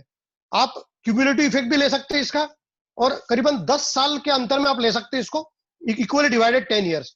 समझ लो, आप एग्जांपल के तौर बताता हूँ, 1 करोड़ का अगर मशीनरी इन्वेस्टमेंट है तो आपको 80 लाख रुपए का क्यूमुलेटिव बेनिफिट मिलेगा, जिसमें आपको बहुत सी अलग अलग सब्सिडी है इसमें, interest subsidy, electrical duty subsidy, waiver exemption stamp duty का, ये ऐसे अलग अलग पावर टेरिफ सब्सिडी, ऐसी सब मिला के आप 80 लाख का लगभग ये ले सकते हैं। और इसको आप चाहे जो हिसाब से आप अरेंज कर सकते हैं कि समझो अभी अपनी ज्वेलरी इंडस्ट्री में इलेक्ट्रिकल कंजम्पशन कंपेरेटिवली कम है बाकी इंडस्ट्री से, तो अपन इसमें जो आईपीएस सब्सिडी बोलते हैं, इंडस्ट्रियल प्रमोशन सब्सिडी, इसके अंदर अपन जीएसटी में एसजीएसटी की पूरी सब्सिडी ले सकते हैं 10 साल में डिवाइड करके। ये बहुत ही वंडरफुल बेनिफिट है और सब लोगों ने सोचना चाहिए, बहुत बड़ा बेनिफिट है। मतलब 8 लाख पर ईयर, अगर सिर्फ 1 करोड़ की इन्वेस्टमेंट के लिए बता रहा हूँ, आप सोचिए कि 5 करोड़ 10 करोड़ की इन्वेस्टमेंट अगर है तो बेनिफिट किस स्केल पे जा रहा है। और बहुत ही आसानी से, कोई तकलीफ होती नहीं है, बहुत ही मिनिमम डॉक्यूमेंटेशन पे काम होता है ये। और इसमें एक और एक चीज ऐड करना चाहूंगा, जानना चाहता हूँ। ओके, बोलिए बोलिए। एक जो वैस जी ने बताया अभी कि एमएसएमई का पेमेंट 45 दिन में मिलता है, इसमें और एक प्लेटफॉर्म पे ट्रेड करके, जिसमें बैंक अपने को अपफ्रंट पेमेंट करती है 2 या 3 दिन में इनवॉइस अपलोड करने के बाद, जो कि 8 से 9% में ट्रेड होता है, और अपने को बैंक के थ्रू पेमेंट मिलता है, और उसकी गारंटी अपने को नहीं देना है, कंपनी की गारंटी गवर्नमेंट लेती है, एमएसएमई की गारंटी। तो बहुत ही अच्छा प्लेटफॉर्म है और बहुत ही अच्छी पेमेंट सुविधा इसमें है, और इसका फायदा भी सब लोग ले सकते हैं। जामबड़ जी, आप इसके ऊपर थोड़ा सा और एक्सपैंड करेंगे, ये जो इनवॉइस अपलोडिंग वेबसाइट आप बोल रहे हैं? इट इज बिल बिल्कुल बिल्कुल, एक एग्जांपल देता हूँ मैं, इसका एग्जांपल देता हूँ एक। अब बिल डिस्काउंटिंग वर्ड प्रॉपर है इसके लिए, मैं इसका एग्जांपल देता हूँ एक। समझो मैंने नितिन भाई को कोई 50 लाख का बिल बना के दे दिया, और मैंने ये बिल अगर उससे एक ट्रेड करके प्लेटफॉर्म है गवर्नमेंट ऑफ इंडिया का, उस पर अगर बिल मैं अपलोड करता हूं, और नितिन भाई अगर एमएसएमई में रजिस्टर्ड है, उनको कंपलसरी रहेगा, हर कंपनी को कंपलसरी रजिस्टर होना, तो उनको वहां से बिल अप्रूव करना है कि मैंने इनसे माल लिया है। तो 2-3 दिन के फॉर्मेलिटी में मेरे को इनका पेमेंट जो है, जो मेरे को 8% 9% जो बैंक क्लेम करती है, बैच मिनिमम बैच क्लेम करती है, उस बैच काट के मेरा अपफ्रंट मेरा पैसा मिल जाता है 2-3 दिन में। जो 45 दिन का पीरियड है, बैंक 45 दिन में खंडेवाल जी से पेमेंट लेगी, और उसकी गारंटी मेरी नहीं है, वो bank guarantee government of India लेगी। तो ये बहुत ही बढ़िया तरीका है अपना पेमेंट फास्ट रिलीज करने का, टर्नओवर फास्ट घुमाने का, जो कि अपनी इंडस्ट्री में बहुत जरूरी है। मगर सबसे बड़ी बात है कि आपकी बैलेंस शीट भी सही होनी चाहिए। आपका बैलेंस 100% क्रेडिट रेटिंग तो अच्छा लगेगा इसके लिए। वो बैंक, क्योंकि क्या हम क्या समझे कि हमें जाके मिल जाएगा, मगर इट इज नॉट इजी। आपको ये सब चीज लेके आगे बढ़ेंगे तो आप ये बेनिफिट ले सकते हैं। हाँ, क्रिसिल रेटिंग अगर आपका अच्छा है। जी जी जी, मैं शर्मा जी आपसे एक चीज जानना चाहूंगा। समझ गया। शर्मा जी आपसे एक चीज जानना चाहूंगा, मैं 2 चीजें आपसे पूछना चाहता हूँ कि ये सब्सिडी सॉफ्टवेयर पे भी है क्या, एक चीज। दूसरा नंबर, वुमन के नाम से अगर होता है, वुमन खुद एंटरप्रेन्योर है, तो उसके लिए कोई और एडिशनल बेनिफिट है क्या? शर्मा जी आपसे जानना चाहूंगा 2 चीजें। बहुत अच्छा प्रश्न है। जैसे credit link capital subsidy scheme में जेंट्स के लिए तो 15% सब्सिडी है, और वो भी प्रूवन लिस्ट पर है। और यदि वुमन एंटरप्रेन्योर है तो आप कुछ भी लगाते हैं और उस पर आपको सब्सिडी मिलेगी। और एस्पिरेशनल डिस्ट्रिक्ट में लगा रहे हैं, एक बड़ा और याद रखिएगा, एस्पिरेशनल डिस्ट्रिक्ट। यदि आप एस्पिरेशनल डिस्ट्रिक्ट में काम कर रहे हैं, एसटी एससी एंटरप्रेन्योर्स के लिए एस्पिरेशनल डिस्ट्रिक्ट, वुमन एंटरप्रेन्योर्स, इन सभी के लिए कोई भी मशीन लगाओ आपको 15% सब्सिडी है। और वैसे एसटीएससी के लिए तो 25%। अच्छा, ये सॉफ्टवेयर सभी के लिए, सॉफ्टवेयर के लिए भी है ये सब? कुछ भी लगाइए सर, टेक्नोलॉजी। अच्छा, टेक्नोलॉजी टेक्नोलॉजी सॉफ्टवेयर के लिए भी है। अपग्रेडेशन मैं एक सॉफ्टवेयर चीज और उसमें आपसे आता है। पूछना चाहता हूँ कि क्या ज्वेलर्स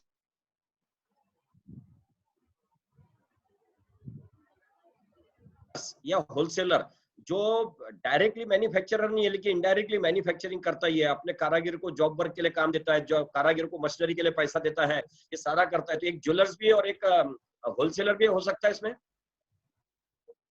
एक मिनट, रजिस्टर हो सकता है। नहीं, ट्रेडर्स के लिए नहीं है, पर नहीं, मैं आपको एक बहुत अच्छी स्कीम बताना चाहूंगा राजस्थान के लिए। तो पर्टिकुलरली मुख्यमंत्री लघु उद्योग प्रोत्साहन योजना में ट्रेडिंग के लिए भी 1 करोड़ रुपए तक का लोन है, और उस पर 5 to 6 और 8% तक की जो सब्सिडीज हैं अलग अलग स्लैब पर, वो सब्सिडी अवेलेबल है, इंटरेस्ट है राजस्थान के लिए। तो ये स्टेट टू हिंदुस्तान में स्टेट और भी अलग जगह है, के लिए होंगे? हर एक राज्य में अलग अलग स्कीमें हैं, अपने राज्य के हिसाब से अलग अलग उसको राज्य में अलग डेफिनेशन दी गई। उत्तराखंड में था, वहां पर भी है, उत्तराखंड में था, वहां पर 30% कैपिटल सब्सिडी है, डीआईबीपी देती है। मतलब आज की डेट नहीं, में अवेयरनेस का बहुत बड़ा रोल है। मुझे अभी भी क्लियर आंसर नहीं आया। मैं एक ज्वेलर्स हूँ, मैं काफी कारागिरों से काम करा के लेता हूँ, कुछ मशीनरी भी मेरे बुक्स के अंदर है क्योंकि मैंने भी मशीनरी ली है। तो मैं as a jewellers, I am not a direct manufacturer, can I take the advantage of this all अगर आप व्हाट वी आर टर्नओवर के टॉकिंग क्राइटेरिया में अबाउट? फिट, आप अगर टर्नओवर के क्राइटेरिया में फिट बैठे सर ले सकते हैं आप। It see MSME clear define हो गया अभी सेकंड विद 15 दिन पहले, turnover limit has been increased. तो अगर आप वो टर्नओवर के क्राइटेरिया में आपने मशीनरी थोड़ी आपने ली है, तो आप technically you are a medium small और micro enterprises based on the turnover criteria, तो आपको भी उसके एलिजिबिलिटी मिल सकती है, टर्नओवर के क्राइटेरिया में फिट होने चाहिए। बेसिकली इसको हम थोड़ा सा आगे बढ़ाते हैं अभी, चाहूंगा, हम इसको अभी थोड़ा आगे बढ़ाते। No issue, you can. यहाँ पे जो अभी नया डेफिनेशन आया है, उस नए डेफिनेशन के अंदर सरकार ने टर्नओवर और इन्वेस्टमेंट को उन्होंने बोला है कि 20 crore investment and 100 crore turnover. Earlier it was 250 crore turnover, so that now the turnover has been reduced, in fact not increased, if I am not wrong. So they have clubbed, it was earlier turnover or investment, now they have made it turnover and investment as the criteria. Sir तो मैंने पहले ही आपको बताया, अगर पहले question के answer में दूसरे क्वेश्चन के मैंने बताया कि देखिए ज्वेलर जो टर्नओवर करता है, होलसेलर और मैन्युफैक्चरर, वो लेबर का होता है। गोल्ड तो उसका प्रिंसिपल कैपिटल रिटेलर्स के पास होता है। तो when you are doing job work turnover of से व्हाटएवर करोड़, से 2 to 20 और 100 करोड़, तो जॉब वर्क पर लेबर चार्ज के टर्नओवर को एक्चुअली गिनना चाहिए। मैं शर्मा जी से इसको रिक्वेस्ट भी करूंगा, आप ही गवर्नमेंट सेटअप करिए चीज, क्योंकि रिटेलर शोरूम है वो एक्चुअली गोल्ड इन्वेस्टर है, बाकी सारे जॉब वर्कर नीचे आते हैं, लेबर वाउचर्स होते हैं। क्लेरिफाई करना चाहता हूँ, जो टर्नओवर का जो लिमिट बढ़ा है वो सर्विस इंडस्ट्रीज के लिए है।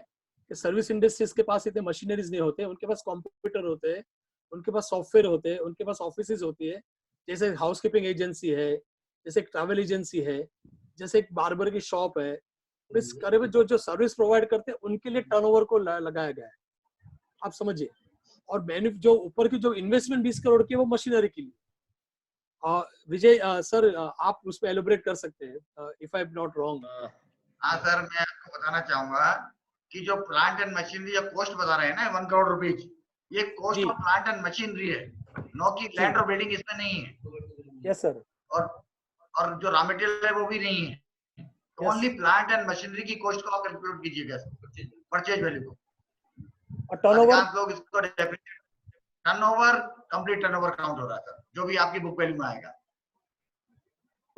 शर्मा जी, मैं आपसे थोड़ा इसमें आगे जानना चाहूंगा।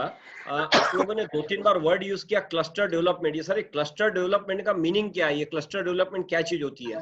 सर ये बेसिकली 20 से 25 यूनिट्स एक ही तरीके की होनी चाहिए। उन लोगों ने मिलके एक common facility service centre open करना है। उनको लगना चाहिए कि भाई मैं इसमें 20 करोड़ की प्लांट एंड मशीनरी लगेगी जो एक एमएसएमई अफोर्ड नहीं कर सकती या उसकी कैपेसिटी को यूटिलाइज भी नहीं कर सकती। ज्वेलरी में मैंने देखा, मैं अभी क्लस्टर ले रहा हूँ, मात्र 4 करोड़ रुपए में मेरे को क्लस्टर मिल रहा है अभी जोधपुर में। तो उसमें उन्होंने लिया है कि एक डिजाइनिंग के लिए लिया है, 3D लेजर वेल्डिंग मशीन ली है, कुछ सीएनसी मशीन ली है, सीएनसी वायर कट ली है, और कुछ डिफरेंट मशीन दी है जो डाई वगैरह बन के कंप्लीट वो शीट मेटल का प्रोडक्ट बना रहा है, तो एक पर्टिकुलर प्रोडक्ट को रूप में आप अपना कॉमन फैसिलिटी सर्विस सेंटर लगा सकते हैं और उसमें 20 मेंबर्स में 12 डायरेक्टर्स हो सकते हैं। और मैं आपसे अनुरोध करूंगा कि डायरेक्टर 2 ही रखें, 3 रखें, क्योंकि किसी एक आदमी की लीडरशिप में प्रोजेक्ट कंपनी अच्छी चलती है। ये एक प्राइवेट लिमिटेड कंपनी है, एसपीवी बनती है इसमें, स्पेशल पर्पज। एक प्राइवेट लिमिटेड कंपनी बनेगी, उस कंपनी को ये राइट्स रहेंगे और गवर्नमेंट इसमें केवल ग्रांट देने के बाद में, कोई गवर्नमेंट का रोल नहीं है इसमें, क्या उसमें इक्विटी रहेगी या गवर्नमेंट 70 to 90% तक ग्रांट है। यदि आप माइक्रो इंटरप्राइजेज है, वुमन इंटरप्राइजेज है, तो 90% तक ग्रांट है। बहुत ही अच्छी स्कीम है। मैं तो कहता हूँ आप एक जगह स्टडी करें, जयपुर साउथ में भी बन रहे हैं क्लस्टर ज्वेलरी के, कहीं से भी एक स्टडी रिपोर्ट निकाले जो अच्छी हो, उसको मल्टीपल करते जाए आप स्टेट में। यहाँ पे मैं ऐड करूंगा सर, राजेश भाई बोलिए। देखिए आपको बताएंगे क्लस्टर 2 तरीके, एक तो लीन मैनेजमेंट क्लस्टर होता है जहाँ पे आपको कंसल्टेशन मिलेगा, उसके बारे में आपको राजेश भाई को मैं अनुरोध करूंगा बताए। उसके बाद में आपको शर्मा जी CFT बताया, मैंने CFT देखी हुई इंडिया में 5-6, उसके लिए मैं बताऊंगा। राजेश भाई पहले आप लीन मैनेजमेंट क्लस्टर के बारे में बताइए प्लीज। क्लस्टर्स डेवलपमेंट जो government is giving in terms of cash, MSME आपको बहुत से सपोर्ट करे, टूल सेंटर्स बनाते हैं, क्लस्टर्स बनाते हैं आपके लिए, टेक्नोलॉजी अपग्रेडेशन स्कीम के लिए आपको पैसा दे रहे हैं, सॉफ्ट और हार्ड दोनों के लिए दे रहे हैं। अगर आपको अभी क्या करना है कि आपका क्वालिटी सुधारना है, आपको प्रोडक्शन सही तरह के लेके जाना है, आपकी कॉस्ट, आवाज बराबर है, आपकी कॉस्ट कम करनी है, तो सबसे बड़े एक लीन मैनेजमेंट क्लस्टर करके है। लीन मैनेजमेंट का मतलब क्या है कि मैन्युफैक्चरिंग जो प्रोसेस ऑलवेज चेंजेस होती रहेगी। मैन्युफैक्चरिंग एक सिंगल प्रोसेस है, we always talk about manufacturing only, और उसमें क्या कंटिन्यूस चेंज आते रहते हैं, और वो चेंज के लिए हमें इम्प्रूव करना पड़ता है। आज सोचिए हम पहले कैसे काम करते थे, कौन से टूल से काम करते थे, आज कौन से टूल पर काम कर रहे हैं, और कल हम आर्टिफिशियल इंटेलिजेंस से काम करना चाहते हैं। मगर वो प्रोसेस के लिए जो हमें सपोर्ट चाहिए, तो उसके लिए क्या करना पड़ता है कि हम एक कंसल्टेंट प्रोवाइड करेंगे या कंसल्टेंट बुला लेंगे। आप सोचिए वो consultant will charge you 25 lakh rupees या 20 लाख रुपए आपके क्लस्टर के ऊपर के, आपका फैक्ट्री के हिसाब से, जो मास प्रोडक्शन करके हिसाब से, या छोटा अगर तो 5 लाख रुपए चार्ज करेगा। और जो इंडस्ट्रियल बेस्ट प्रैक्टिसेस है वो आपको सिखाने की कोशिश करते हैं। वो सिखाने के लिए तो वो MSME या small industry can not afford it. तो गवर्नमेंट ने क्या किया कि इसको लीन मैनेजमेंट क्लस्टर बना के लीन मैनेजमेंट का आप क्लस्टर बनाइए।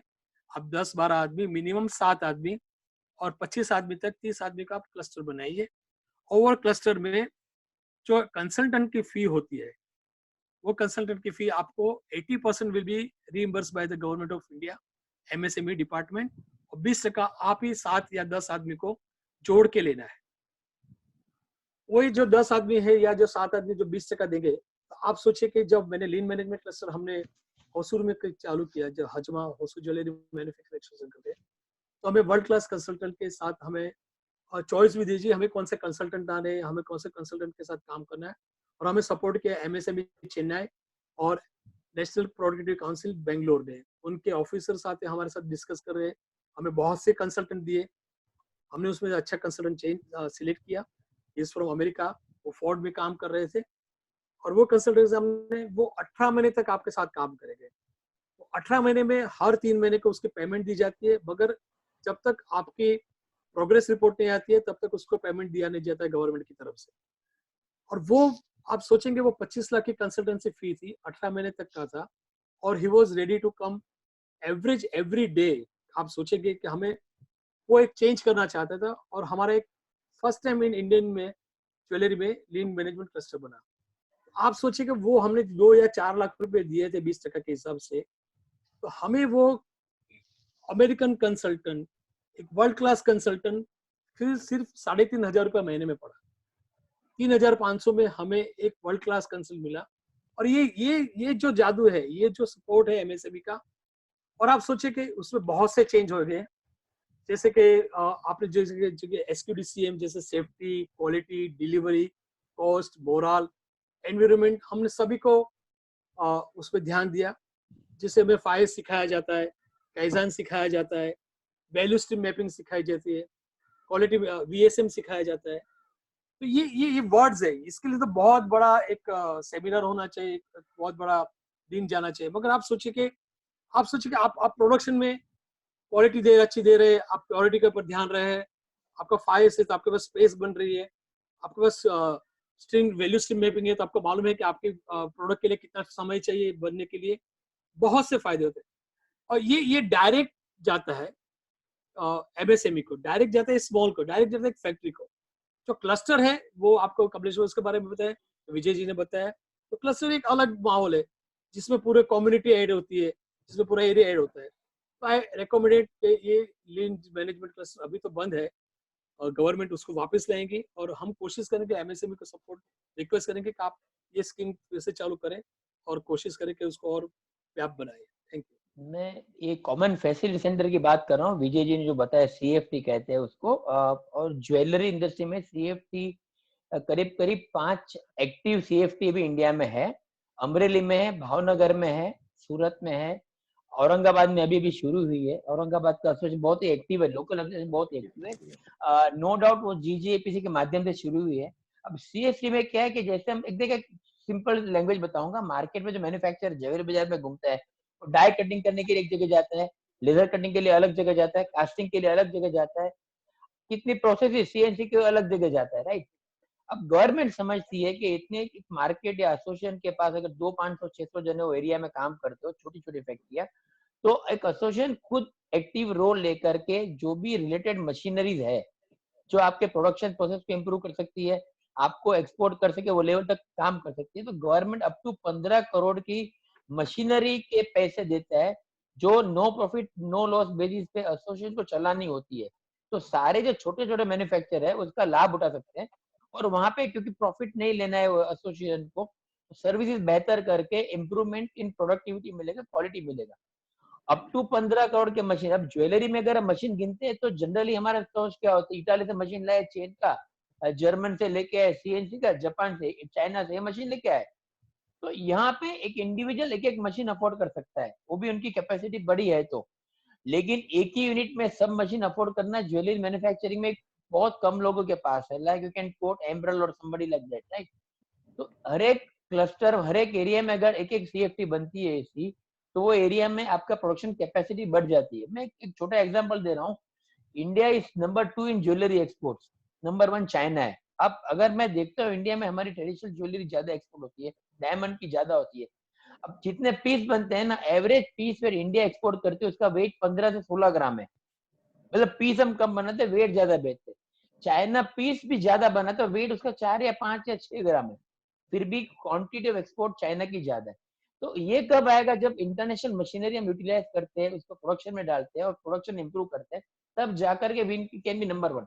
तो CFT के दो आशा है, एक तो आपकी प्रोडक्ट बहुत ही बढ़िया बने, दूसरा आप एक्सपोर्ट के काबिल बने, और लोकल मार्केट में भी आपकी नई नई।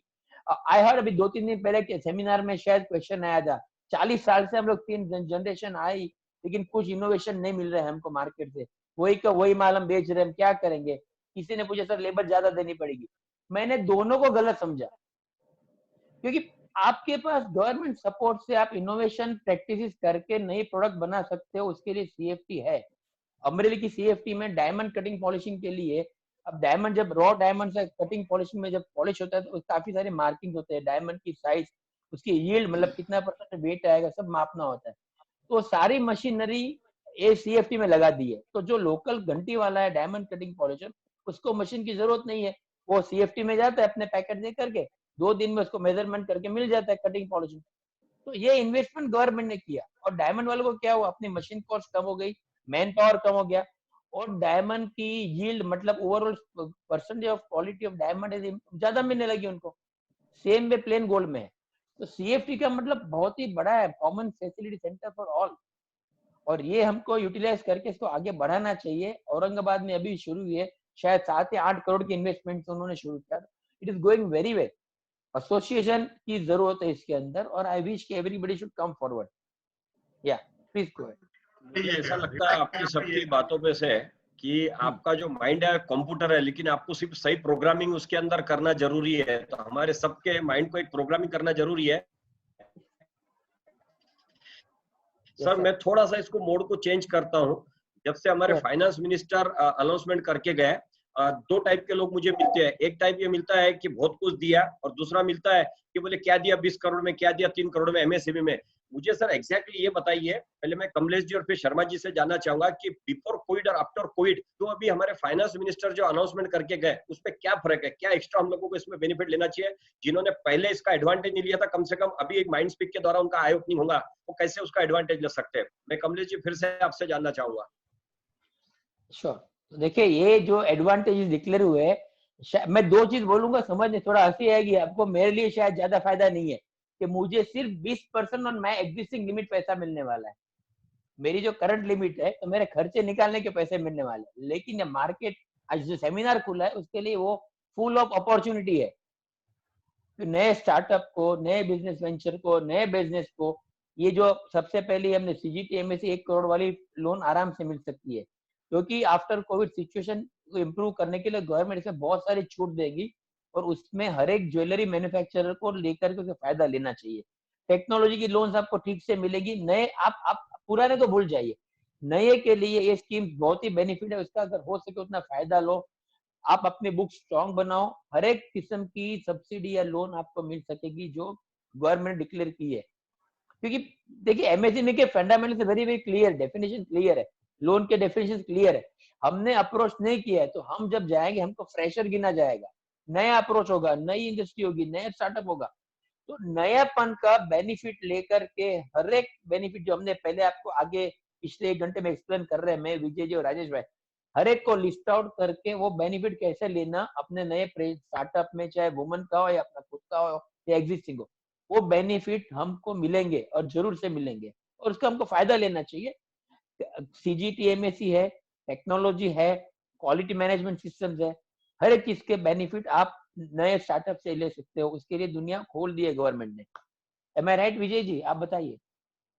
पहले तो ये 1 करोड़ नहीं है, 2 करोड़ रुपए, 2 करोड़ रुपए लिमिट हो गई है। और पहले क्या था, सीजीटीएमएस में बैंकर थोड़े घबराते थे, उनको 100% गारंटी नहीं थी। हाँ। इस अनाउंसमेंट के बाद में बैंकर्स को आप बता सकते हो भाई आपका कोई रिस्क नहीं है। पहले 75% ही गवर्नमेंट कवर करती थी, 25% बैंक कवर करता था। इसलिए आपको याद हो तो पहले तो वो कुछ 18 महीने की इंस्टॉलमेंट पे करने के बाद में सेफ होता था बैंकर, तो वो पहले आपसे पैसा रखवा लेता था अपना पैसा। अभी वो एक तो ये 100 हो गया है कि वो 2 करोड़ रुपए तक का जो सीजीटीएमएस में जो लोन कवर था वो 100% गवर्नमेंट ने गारंटी कर दी। दूसरा जो टैक्स, जो आपके इनकम टैक्स रिफंड हो रहे हैं वो जल्दी हो जाएंगे। कुछ इसमें जो बेनिफिट्स आए हैं, बाकी स्टार्टअप के सबसे बड़ा बेनिफिट जो एग्जिस्टिंग एमएसएमई को आया है वो ईपीएफ जो फंड था, जो गवर्नमेंट ने क्या किया कि ईपीएफ फंड, एम्प्लॉय का प्रोविडेंट फंड कंट्रीब्यूशंस और एम्प्लॉयर का जो 24% होता है, 12% था, वो 24% 6 महीने तक गवर्नमेंट भरेगी। जैसे मैं ₹1,00,000 हर महीने भर रहा हूँ मेरे ईएसआई ईपीएफ के लिए, मेरे कारीगर के लिए, मेरे आर्टिजन के लिए, मेरे एम्प्लॉय के लिए, तो ये 24% गवर्नमेंट 6% तक भरेगी, 6 महीने तक भरेगी। और जो ईएसआई ईपीएफ कंट्रीब्यूशन था जो 12% था उसको घटा के 10% कर दिया, तो सबसे बड़ा फायदा वो है। और टीडीएस टीसीएस में रिडक्शन किया गया हुआ, वो सबसे बड़ा फायदा हुआ है। एमएसएमई डेफिनेशन चेंज हुआ, वो सबसे बड़ा फायदा हुआ है।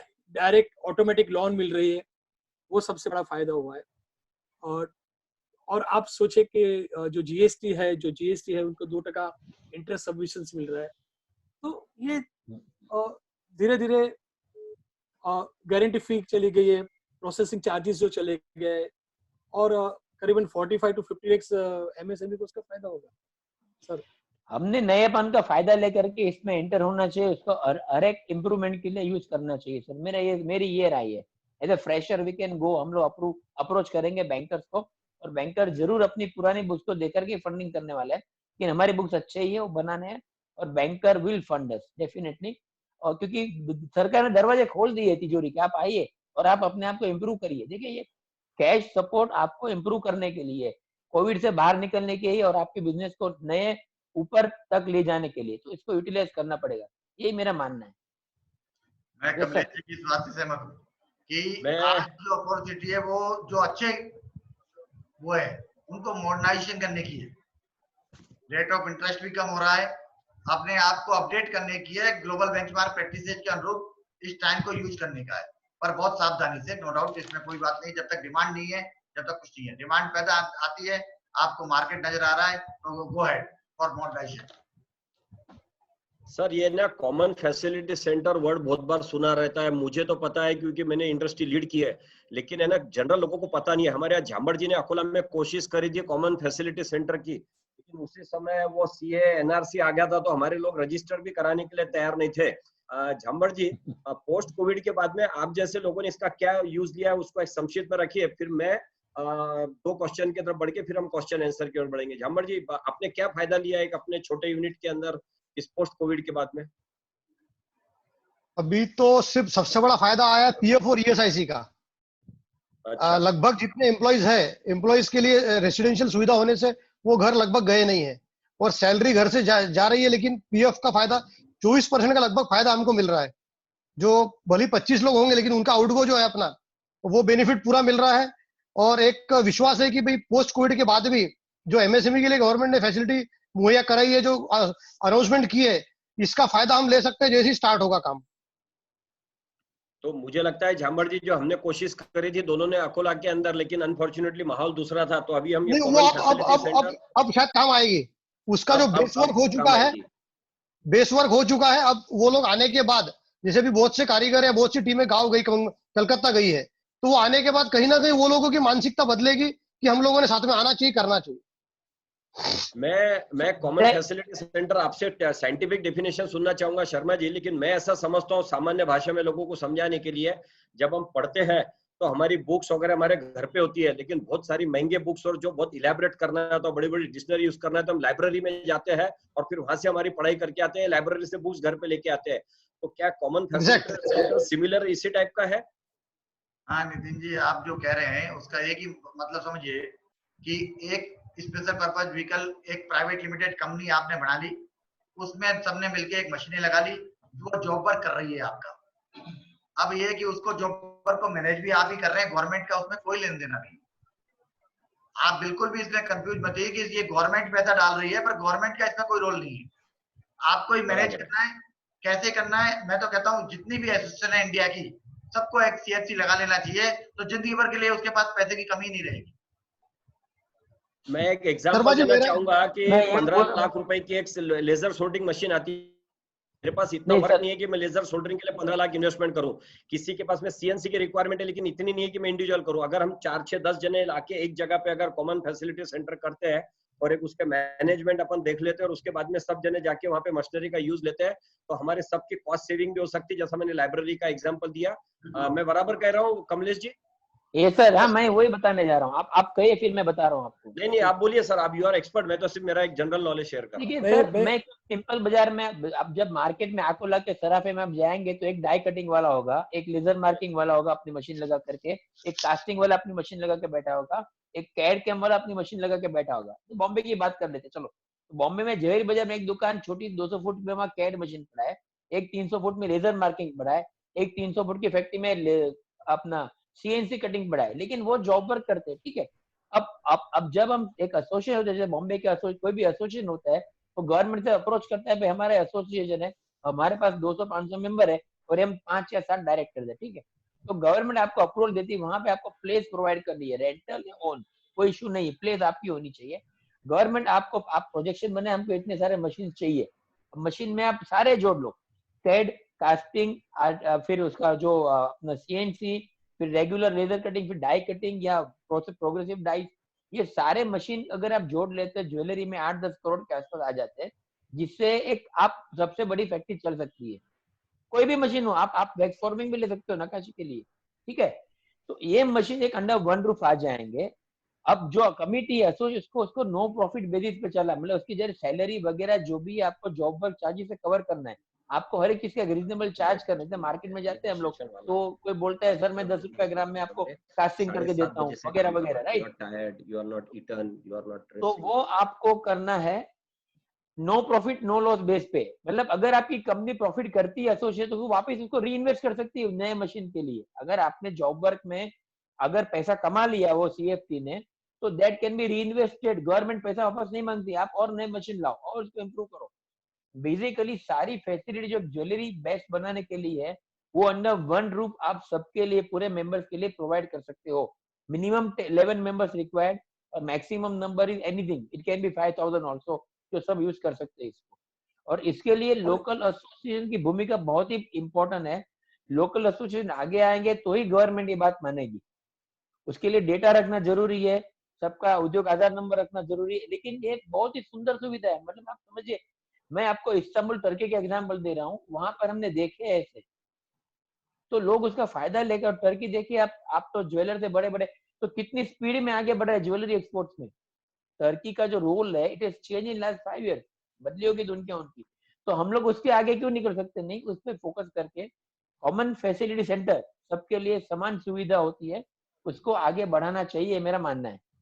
सर ट्रेनिंग भी प्रोवाइड नितिन भाई, हाँ नितिन भाई, अविनाश, हाँ बोलिए। हाँ, मैं शर्मा जी से पूछना चाहूंगा, जैसे अभी राजेश भाई या कमलेश भाई ने बोला कि ईपीएफ और ईपीएफ के अंदर सारी एमएसएमईज को बेनिफिट मिला है। मैं क्लैरिफिकेशन चाहूंगा शर्मा जी से, ये ईपीएफ का जो है, it is only for those people with 15,000 rupees salary and 90% of their staff should be below 15,000, or it is for all MSMEs? No, all, not all. Not all. It is below 100 people and having 90% of staff should have 15,000 rupees salary. जिसकी 100 या 100 से नीचे की company है आदमी employees की, उसके लिए है। और एवरेज जो उनकी सैलरी 15,000 से 90% लोगों की ज्यादा नहीं होनी चाहिए, उनके लिए है। पर वो अपनी इंडस्ट्री को कवर कर लेता है सर, मोटा मोटी। काफी लोगों जो पीएफ भरते हैं अपने एम्प्लॉइज के लिए, उनको कहीं ना कहीं कवर कर लेता है। कर रहा है, कवर कर रहा है। इसमें भी क्या है, पीएफ में वो बेसिक सैलरी गिनते हैं। बेसिक सैलरी गिनते हैं, उसमें सारे रूल्स है, बेसिक सैलरी है, और काफी तो उसमें बैठ जाता है सर। बैठ जाते हैं, काफी लोग बैठ रहे हैं। चलिए, सीएफपी का सबसे बड़ा फायदा क्या है कि आप इनोवेशन भी कर सकते हैं, एक ग्रुप साथ में मिलके डिजाइन बैंक भी बना सकते हैं। आप सोचिए कि एक बहुत ही सुंदर बढ़िया पिक्चर बने। और सबसे बड़ी जो सोना का लॉस होता है या प्योरिटी चेंज होता है, कभी कभी हम वेरी फ्रेंकली बोलता हूँ, हम किसी तार वाले के पास जाते हैं, कोई कटिंग वाले के पास जाते हैं, छोटे छोटे लोग जाते हैं, तो प्योरिटी में भी बहुत से चेंजेस है। प्योरिटी का भी एक हाइजीन फैक्टर यहाँ से हमें 250 तक आगे थी वो, वापस आती क्या नहीं। Sir over to you Nitin भाई, आप नहीं देखिए, अभी ऐसा है कि क्वेश्चन आंसर काफी है, और मुझे लगता है कि क्वेश्चन आंसर में जो चीज बच गई थी, मैं केवल इतना ही कहना चाहूंगा मेरे सारे दर्शक लोगों से कि बी पेशेंट व्हाइल एनालिसिंग। आप जब एनालिसिस करें तो बी पेशेंट, पर जब आप इसको इम्प्लीमेंट करेंगे, इसको एग्जीक्यूट करेंगे, तो इसको इम्पेशंसली आप लोगों को एग्जीक्यूट करना है। और बहुत अच्छा सेमिनार और सेशन रहा। मुझे लगता है कि जो टाइम दिया गया था उसके हिसाब से मैं परफेक्ट टाइम के ऊपर हूँ। और टू आपको और अविनाश जी, क्वेश्चन आंसर काफी है। मुझे 5 मिनट दीजिए। एक्चुअली जिस के हिसाब से हमने जीरो इफेक्ट जीरो डिफेक्ट का जो नाम लिया है, उसके बारे में जिक्र नहीं हुआ है, जेडीडी के बारे में, तो मैं उस पर थोड़ा एलोबरेट करना चाहता हूँ। आप परमिशन दे सकते हो? Zero effect zero defect, please go ahead sir, please go ahead sir, please. ये क्या है? जी, zero effect zero defect means Narendra Modi का जो सपना है, जो 2015 में लाल किले से ऊपर से उन्होंने एक कहा था कि शून्य दोष और शून्य प्रभाव, जेडीडी, जीरो इफेक्ट और जीरो डिफेक्ट, भारतीय प्रोडक्शन को या भारतीय मैन्युफैक्चर को zero effect zero defect formula से आगे बढ़ना चाहिए। और उनका यही कहना था कि production mechanism where products have no defect, इस प्रोडक्ट का में कोई डिफेक्ट होनी चाहिए, कि हमारे क्वालिटी प्रोडक्ट जो डिफेक्ट के बिना होने चाहिए। मिस आप सोचे कि हर जगह पे हम ज्वेलरी को लेंगे तो उसमें कोई डिफेक्ट नहीं होनी चाहिए, क्वालिटी अच्छी होनी चाहिए, उसका बेस्ट प्योरिटी अच्छी होनी चाहिए। और second thing, production process which has zero adverse environment and ecological effect. तो सिर्फ प्रोडक्ट डिफेक्ट नहीं होना चाहिए, मगर हम जो प्रोडक्ट बनाते हैं वो इकोलॉजिकल और एनवायरनमेंट पे, हमारे प्रदूषण, हमारे उसके ऊपर कोई असर नहीं होनी चाहिए। ये उनका नारा था। और उनका यही कहना चाहता कि हर प्रोडक्ट मैन्युफैक्चरिंग ग्रीन जोन होना चाहिए, और वो ग्लोबल मैन्युफैक्चरिंग को उसको पहुंचना चाहिए वहां तक। हमारी इंडस्ट्री ये लेवल तक होनी चाहिए कि हम ग्लोबली क्वालिटी में और दोनों जगह पे जीरो इफेक्ट और जीरो डिफेक्ट से ग्लोबली चैलेंज कर सकते हैं। आज ग्लोबल से हम वोकल और लोकल पे भी आ गए, तो लोकल भी तो हमारे हमारे क्लाइंट्स भी रिक्वायर है तो उनको बेस्ट क्वालिटी प्रोडक्ट दे। और आज जो नए जो जनरेशन है जो परचेज कर रहा है वो भी देख रहा है कि इंडस्ट्री इको मीन्स एनवायरमेंट को हैरान नहीं कर रही है या उसको खराब नहीं कर रही है। आप सोचे कि हमने जो पॉल्यूशन कंट्रोल के हिसाब से हमने कोशिश की, तो आज हमारा जो वेस्ट है, एसिड वेस्ट है, एसिड धुआं है, वो न जमीन में नहीं जाता है न जाता है वो हवा में। और उसके जो पैरामीटर है वो क्या करता है कि उसके कुछ पैरामीटर से वो चलते हैं और उसके अंदर से आपको क्या फायदा होता है कि आपको जेडीडी जब आप उसको मॉडल को अपनाते हैं और उसके जेडीडी के लिए आप जब एनरोल होते हैं तो आपको क्वालिटी काउंसिल ऑफ इंडिया आपको सपोर्ट करती है, जिसमें आपका ऑपरेशन लेवल में जैसे मैन्युफैक्चरिंग कैपेबिलिटी है, डिजाइन कैपेबिलिटी है, quality and environment safety assurance system है, people development and engage system है, standardisation measurement system of quality and environment, learning and improvement system, legal compliances, and MS is applied for ability of ZDD maturity assessment model shall demonstrate and will be assessed and rated in the following parameter at the operation level: enabler for product quality, enabler for emissions, influent and waste disposal activity, enabler for resources management resources. तो ये सब चीज ZDD में ये cover किए जाते हैं। ये क्वालिटी मैनेजमेंट सिस्टम है, एक आईएसओ है, इंटरनेशनल आईएसओ सिस्टम है जो भारतीय संस्करण करके आपके पास आया हुआ है। और उसमें जो सर्टिफिकेट सिस्टम में आपको production management, quality management, design management, safety management, environment management, energy management, natural resources management और human resources management, intellectual property right. आज हमारे कितने ज्वेलर्स जो पेटेंट इंटेलेक्चुअल प्रॉपर्टी राइट पे कभी हम लोग ने उसके बारे में सोचा नहीं, आज मेरी डिजाइन में उसका पैटर्न नहीं बना सकता हूँ। और ये मॉडल को आपको सिखाया जाएगा, आपको एसेस किया जाएगा और ये एसेस करने के बाद आपको हैंड होल्डिंग किया जाएगा। इसके प्रोसेस के क्या है, जिसके जो 50 पैरामीटर से जेडीडी के, उसमें से आपको किसी भी 30 पैरामीटर को या 34 पैरामीटर को आपको लेना है और ये पैरामीटर के आपको 5 लेवल मिलते हैं।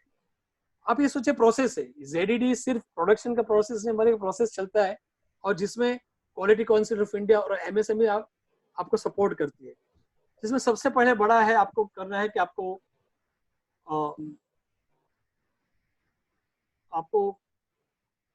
4 पैरामीटर जाते हैं, जिसमें पहले आपको देखना है कि डेस्कटॉप असेसमेंट्स करना है। उसके बाद में डेस्कटॉप असेसमेंट्स के बाद में आपको साइट असेसमेंट करना है और ये सब पहले सेल्फ असेसमेंट करना है कि आपको देखना है कि आपके जो प्रश्न आएंगे आपके पास में, ये जो मैंने बताया वो प्रश्नों को आपको एसेस करके बताना है इनको, वो उन पे मार्क देंगे। उसके बाद में डेस्कटॉप के आपको जो आपके जो प्रूफ है वो आपको उनको दिखाने पड़ेंगे डेस्कटॉप से थ्रू, फिर आपको मार्क मिला जाएगा। उसके बाद में साइट असेसमेंट होगा, तो क्वालिटी काउंसिल ऑफ इंडिया के या जो रेवेन्यू ऑफिसर IRS हो गए, IS ऑफिसर हो गए, जिनको नॉलेज है प्रोडक्शन का, वो आपके पास आएंगे और वो आपके पास आके आपका पूरा एनेबल करेंगे। जैसे मेरी फैक्ट्री में 40 घंटा उसका असेसमेंट हुआ और उसके बाद में आपको एक रेटिंग दिया जाएगा, जो रेटिंग है जो अबो 2.2 के ऊपर 2.5 के ऊपर जेड रेटिंग दिया जाता है, अबो 3 के ऊपर उसको सिल्वर रेटिंग दिया जाता है, 3 और 3.5 के बीच में गोल्ड रेटिंग दिया जाता है और डायमंड को जो होते हैं उसको 3.5 और 4.0 के ऊपर और 4.0 के और 5 के ऊपर उसको प्लेटिनम रेटिंग दिया जाता है। लकीली वी आर इन हम लोग इसके अंदर सिल्वर रेटिंग हमें मिला हुआ है और उससे बेनिफिट है, बस आपको 2 मिनट लूंगा, उससे जो बेनिफिट है तो credible and reliable vendor database जो बनता है जेडीडी में, reducing negative effect on our environment, award भी मिलता है और रिवॉर्ड भी मिलने का कोशिश करता है। हम अलाइनिंग बेस्ट प्रैक्टिसेस करते हैं हमारी जगह पे, ग्लोबल कॉम्पिटिटिवनेस को हम फुलिंग करते हैं और विजिबिलिटी ब्रांड रिकॉग्नाइजेशन, जो हम ब्रांड बनने की कोशिश करते हैं वो ब्रांड भी बन सकते हैं। और दूसरे बेनिफिट है 0.5% इंटरेस्ट ऑफ जेडीडी है। जब जेडीडी सर्टिफिकेट मुझे मिला तो सिल्वर रेटिंग, तो मुझे बैंक से सामने से फोन आने लगे कि we want to deal with you, we want to work with you. तो 5% इंटरेस्ट रेट कंसेशंस मिलेगा आपको और 50% कंसेशंस ऑन प्रोसेसिंग फी। आपको कोई टेक्नोलॉजी जो जब आप एक सिल्वर रेटिंग आती है तो आपको गोल्ड बनना है या आपको डायमंड रेटिंग लेना है या आपको प्लेटिनम तक जाना है, तो जो पीसीआर वो आपको हैंड होल्डिंग करते हैं जेडीडी, आपको 25 लाख तक तो आपको टेक्नोलॉजी एडोप्टिंग में मिलेंगे, 25 लाख तक आपको ईपीटी प्लांट, इन्फ्यूटेड ट्रीटमेंट प्लांट्स में बनाने में मिलेंगे, 10 लाख आपको डोमेस्टिक पैटेंट में मिलेंगे, 20 लाख आपको इंटरनेशनल पेटेंट राइट में मिलेंगे, और 5 लाख आपको टेस्टिंग इक्विपमेंट। आपको 5 लाख रुपया, आपको एक क्वालिटी कैरेटोमीटर लेना है तो उसमें आपको 5 लाख रुपये सब्सिडी मिलेंगे, और 10 लाख रुपए आपको ZED सर्टिफिकेट हैंड होल्डिंग के मिले जो आपको आगे कुछ कार्य करना है, जिसमें माइक्रो को जो ZED फी है करीबन 1.5 लाख रुपया, उसमें माइक्रो को 80% सब्सिडी मिलती है और स्मॉल को 60% मिलती है, और मीडियम को 50% के हिसाब से मिलती है। तो आप सोचिए कि ये सब ZED जो एक बहुत ही महत्वाकांक्षी प्रोजेक्ट है, अभी तक करीबन 22,000 लोगों ने उसके ऊपर ZED असेसमेंट करवाया, सर्टिफिकेशन करवाया। मगर आप सोचिए, अब ZED सिर्फ मैन्युफैक्चरिंग नहीं हो सकते, ZED can be traders, jewellers, वो भी सब भी बन सकते हैं, मगर ये सब आपको एक बूस्ट देता है प्रोडक्शन में, क्वालिटी में, काम करने की महत्व में, कॉस्टिंग करने में, वेस्टेज कम करने में, और ये सब चीज आपको जैसे लीन मैनेजमेंट है, ये सब चीज आपको लागे देगा। ZED is a new step, is a next step. MSME से बढ़ के, MSME सपोर्ट से बढ़ के, लीन मैनेजमेंट से बढ़ के, या फिर ZED तक जाके हम एक पूरा साइकिल कंप्लीट करते हैं जो हमें और आगे लेके जाता है और हमें एक प्रोडक्टिव और बेस्ट प्रोडक्शन यूनिट और इंडस्ट्रियल बेस्ट प्रोडक्शन यूनिट बनाता है। Thank you. Thank you very much sir, आपने बहुत ही अच्छी तरीके से इसको समझाया। अविनाश जी, क्वेश्चन आंसर आप काफी, और क्वेश्चन आंसर काफी इंटेलिजेंट भी है। मैं केवल मेरी ओर से इतना ही कहना चाहूंगा, you can't do think differently unless you see think the differently. हमको अविनाश जी एंड अशोक भाई, एक क्वेश्चन मेरा अभी भी, मतलब everybody is asking the same question again and again. Sharma ji, if you can clarify on this it will be better. अभी जैसे investment, आज हमारा जो ट्रेड है उसके अंदर raw material cost is gold. When we look at the turnover के अंदर बहुत बड़ा पार्ट है रॉ मटेरियल कॉस्ट। तो आज जो 100 करोड़ की लिमिट है, दैट बिकम्स वेरी स्मॉल। अगर से मैं investment in plant and machinery और टर्नओवर को काउंट करता हूं तो MSME से काफी बड़ा भाग आउट हो जाता है। Can you clarify on this particular aspect Sharma ji? बिल्कुल, आपने जो कहा मैं आपसे एग्री करता हूं इस बात की, और गडकरी जी ने इसके लिए 100 करोड़ को 200 करोड़ तो करवाने की कोशिश की है। आपका क्वेश्चन था 500 करोड़ होता है तो, क्योंकि इसको यदि आप लोग चेंज करवा सकते हैं, ये वैल्यू एडिशन होना चाहिए था। रॉ मटेरियल की कॉस्ट से कोई लेन देन नहीं होना चाहिए था। ये मुझे भी पता है कि कई जगह पर इसमें एंड या और होना चाहिए था, एंड को हटा के और होना चाहिए था। बराबर सर। यदि दोनों चीजें करवा सकते हो आप, देखिए हमारे लेवल पर जो नहीं हो सकती आप आराम से करवा सकते हैं। Thank you sir, thank you for the clarification. Turnover गिनना चाहिए, मेरी रिक्वेस्ट है। आप सबको हंसों से बात करते हैं जॉब वर्क वैल्यू पे, अगर आप गवर्नमेंट से बात करेंगे तो उनको जरूर समझ में आए कि वैल्यू एडिशन जॉब वर्क में हो रहा है, नहीं कि वैल्यू ऑफ द गोल्ड में हो रहा है। Exactly, sir. So this is a point for us to represent the government.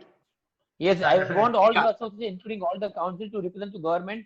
Value addition even for export is job work, not in the value of the gold. Correct, sir.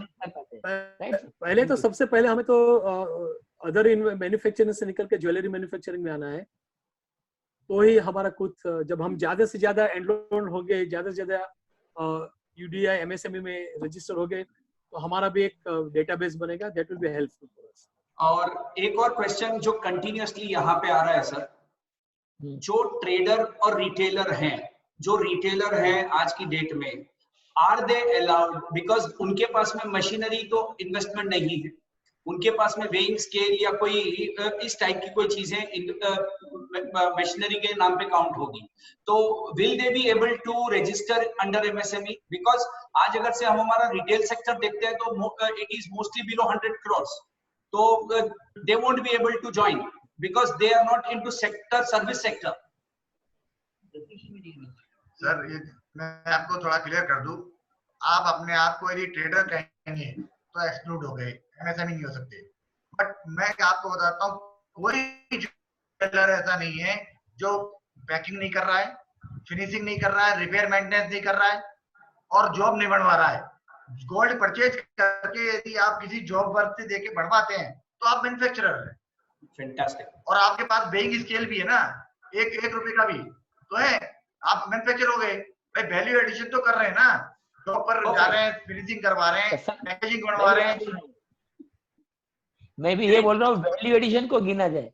Sir आपकी बात सही है।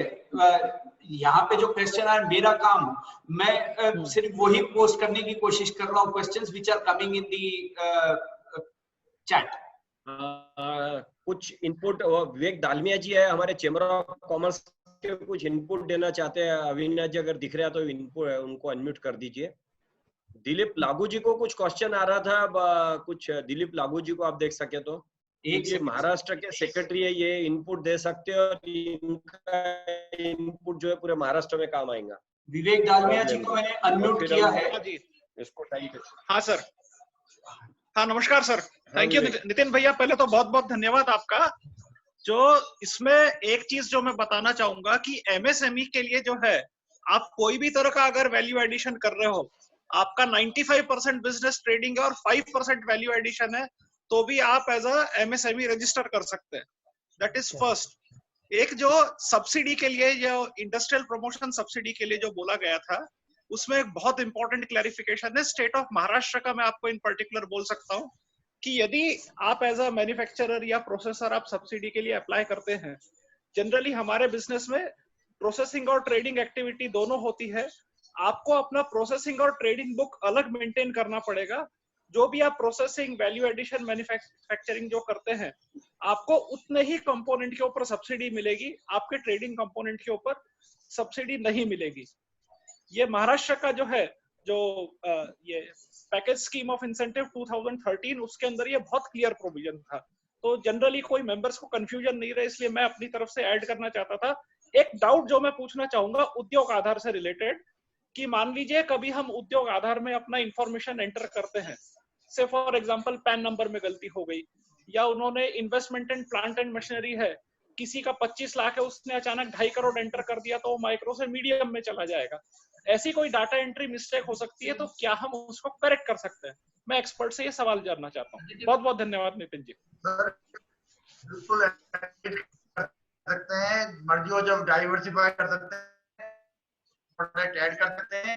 आप jami.gov.in पे जाइएगा और update कर लीजिएगा। ओके, इसमें ऐसा कुछ नहीं है। मेरा कहना है कि आप एक रिटेल जो शोरूम है, रिटेलर्स है, वो छोटा वर्कशॉप बना के दे सकते हैं। आप इसको सिर्फ सब्सिडीज या लाभ के हिसाब से मत दीजिए, मगर हम कैसे क्वालिटी प्रोडक्ट बना के इंडस्ट्री को किस तरह से आगे लेके जा सकते हैं, उसके हिसाब से देखेंगे तो इट विल बी बेटर।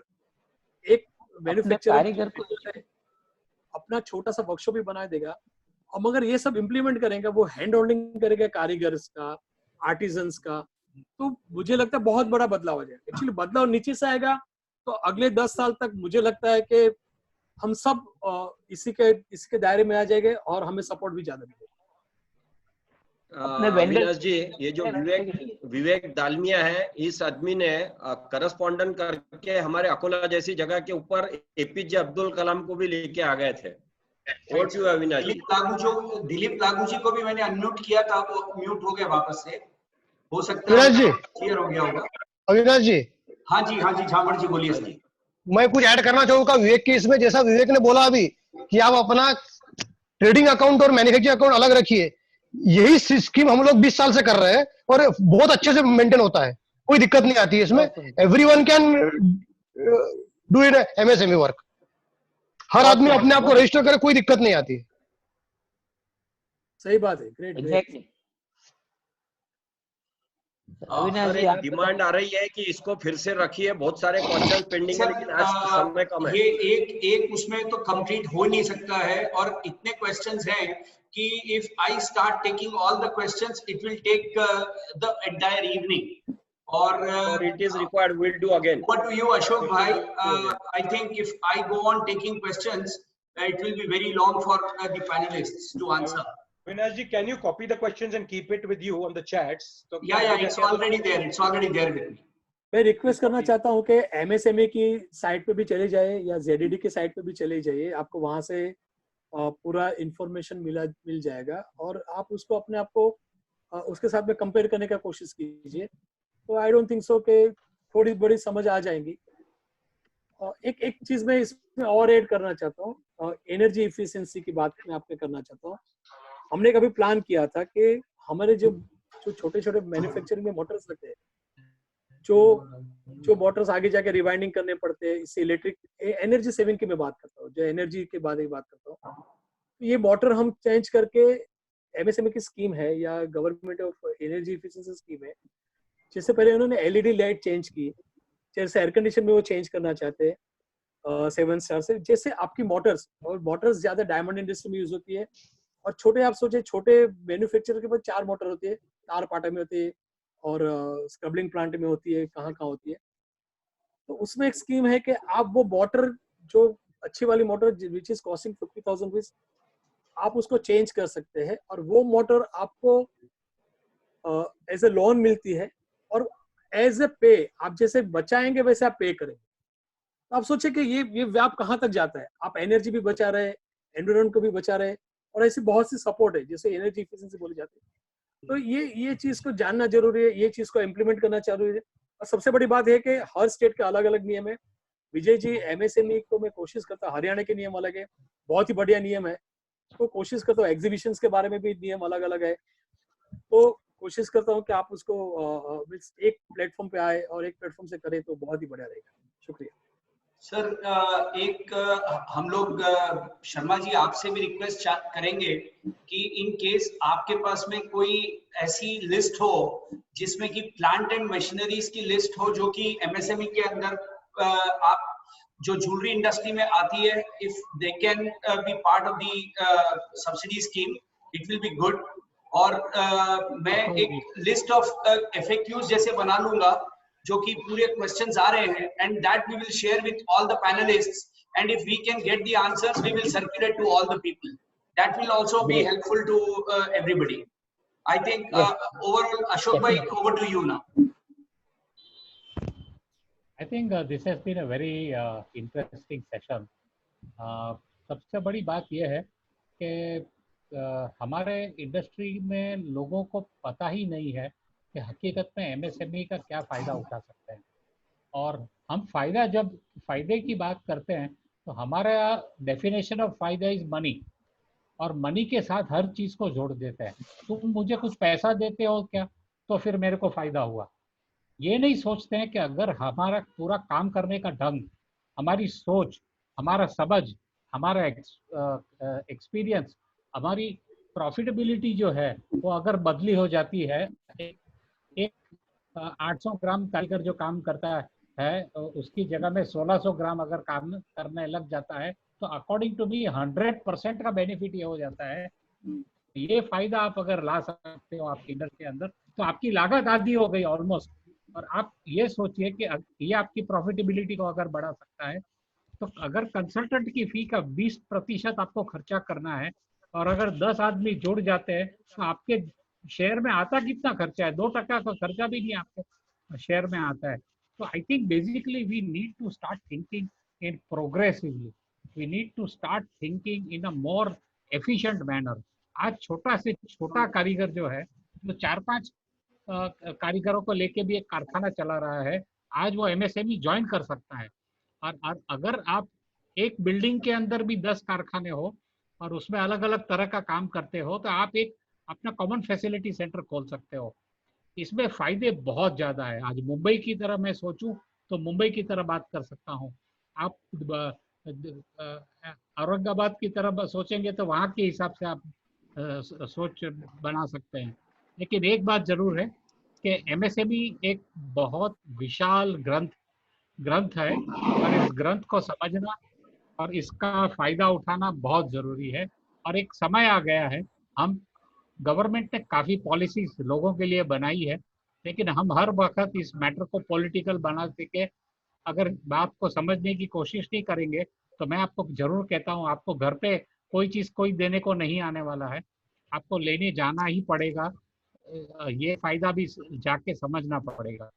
तो आज का आई थिंक ओवरऑल सारे स्पीकर्स ने इतना बढ़िया तरीके से समझाया है both the Vyas brothers I think have done a wonderful job. Sharma ji को मैं खास धन्यवाद देना चाहता हूँ, इतनी अच्छी तरीके से इन्होंने समझाया जैसे मेरा कोई बड़ा भाई समझा रहा है मुझे। और प्रशांत को मैं जरूर कॉन्ग्रेचुलेट करूंगा। प्रेम भाई को मुझे याद करा दिया आपको सुन के। तो अभी मैं नीलेश शोभावत को विनंती करूंगा कि वो आज का वोट ऑफ थैंक्स दे। एक बार फिर प्रूफ हो गया है कि घड़ी का जो काटा है वो तेजी से ही भाग रहा है, हम पकड़ नहीं पा रहे उसको, और अपनी जो समय है वो शॉर्ट ही गिर रहा है। I am thankful to mister Vijay ji Sharma, जो बहुत अच्छी तरह से हम लोगों को माइंड स्पीक में समझाया एमएसएमई के बारे में। राजेश भाई, कमलेश भाई and Prashant ji, thank you very much. मुझे ये लग रहा है कि हमें अपने एसोसिएशन के माध्यम से इस प्रोग्राम को हर एक जगह पे करना चाहिए। तो इससे जो कमलेश भाई और ये बोल रहे थे कि अभी तक 80% ऑफ ज्वेलर्स ने इसका बेनिफिट नहीं लिया है, तो इसका वो बेनिफिट लेवे। तो आई वुड रिक्वेस्ट अशोक भाई to help and activate all the association get together, और वहाँ पे ये चीज को हम आगे ले जाते हैं। अभी 28 मई को हमारा एक अगला एपिसोड है माइंड स्पीक में। द स्पीकर इज हेतल वकील, who had conducted a webinar on creativity and design in jewelry on 7th April, shall be backed by public demand with another aspect on the subject of design with another perspective. So don't forget to join in on 20th May at 2 p.m. on Mindspeak. Thank you once again to all the speakers with all my heart. And Vijay ji, आपको तो हम बहुत हैरान करने वाले हैं अभी। Thank you Ashok bhai. Thank you everybody. Vijay Chordia ji का खास करके शर्मा जी को लाने के लिए विजय चौड़िया जी का भी बहुत बहुत धन्यवाद सबकी ओर से। Thank you Vijay ji, thank you Sharma ji, thank you everyone, all the best, thanks everybody, and do stay in touch. Yes, sure sir. Thank you very much Mindspeak for this platform and this awareness program. और मैं चाहता हूँ कि jewellery industry इससे फूले फले और आगे बढ़े। That's our wish from heart. Thank you very much. धन्यवाद। थैंक यू व्यास जी, आपने अगर माइंडस्पीक के प्रोग्राम नहीं देखे हो तो आप एक बार आप YouTube पे देखिए। हमने ये 50 एपिसोड के हम बढ़ रहे हैं, हमने कोई भी सब्जेक्ट रिपीट नहीं किया और सारे सब्जेक्ट को लेके हम शुरू से कर रहे हैं। आप एक बार उस पे जरूर विजिट करिए। सर मैंने अटेंड किया, करीब 15 सेशन अटेंड किए आपके। बहुत बढ़िया, टेलीग्राम में भी है, सब जगह पर अवेलेबल है। Thank you very much, thank you everybody, everyone, thank you.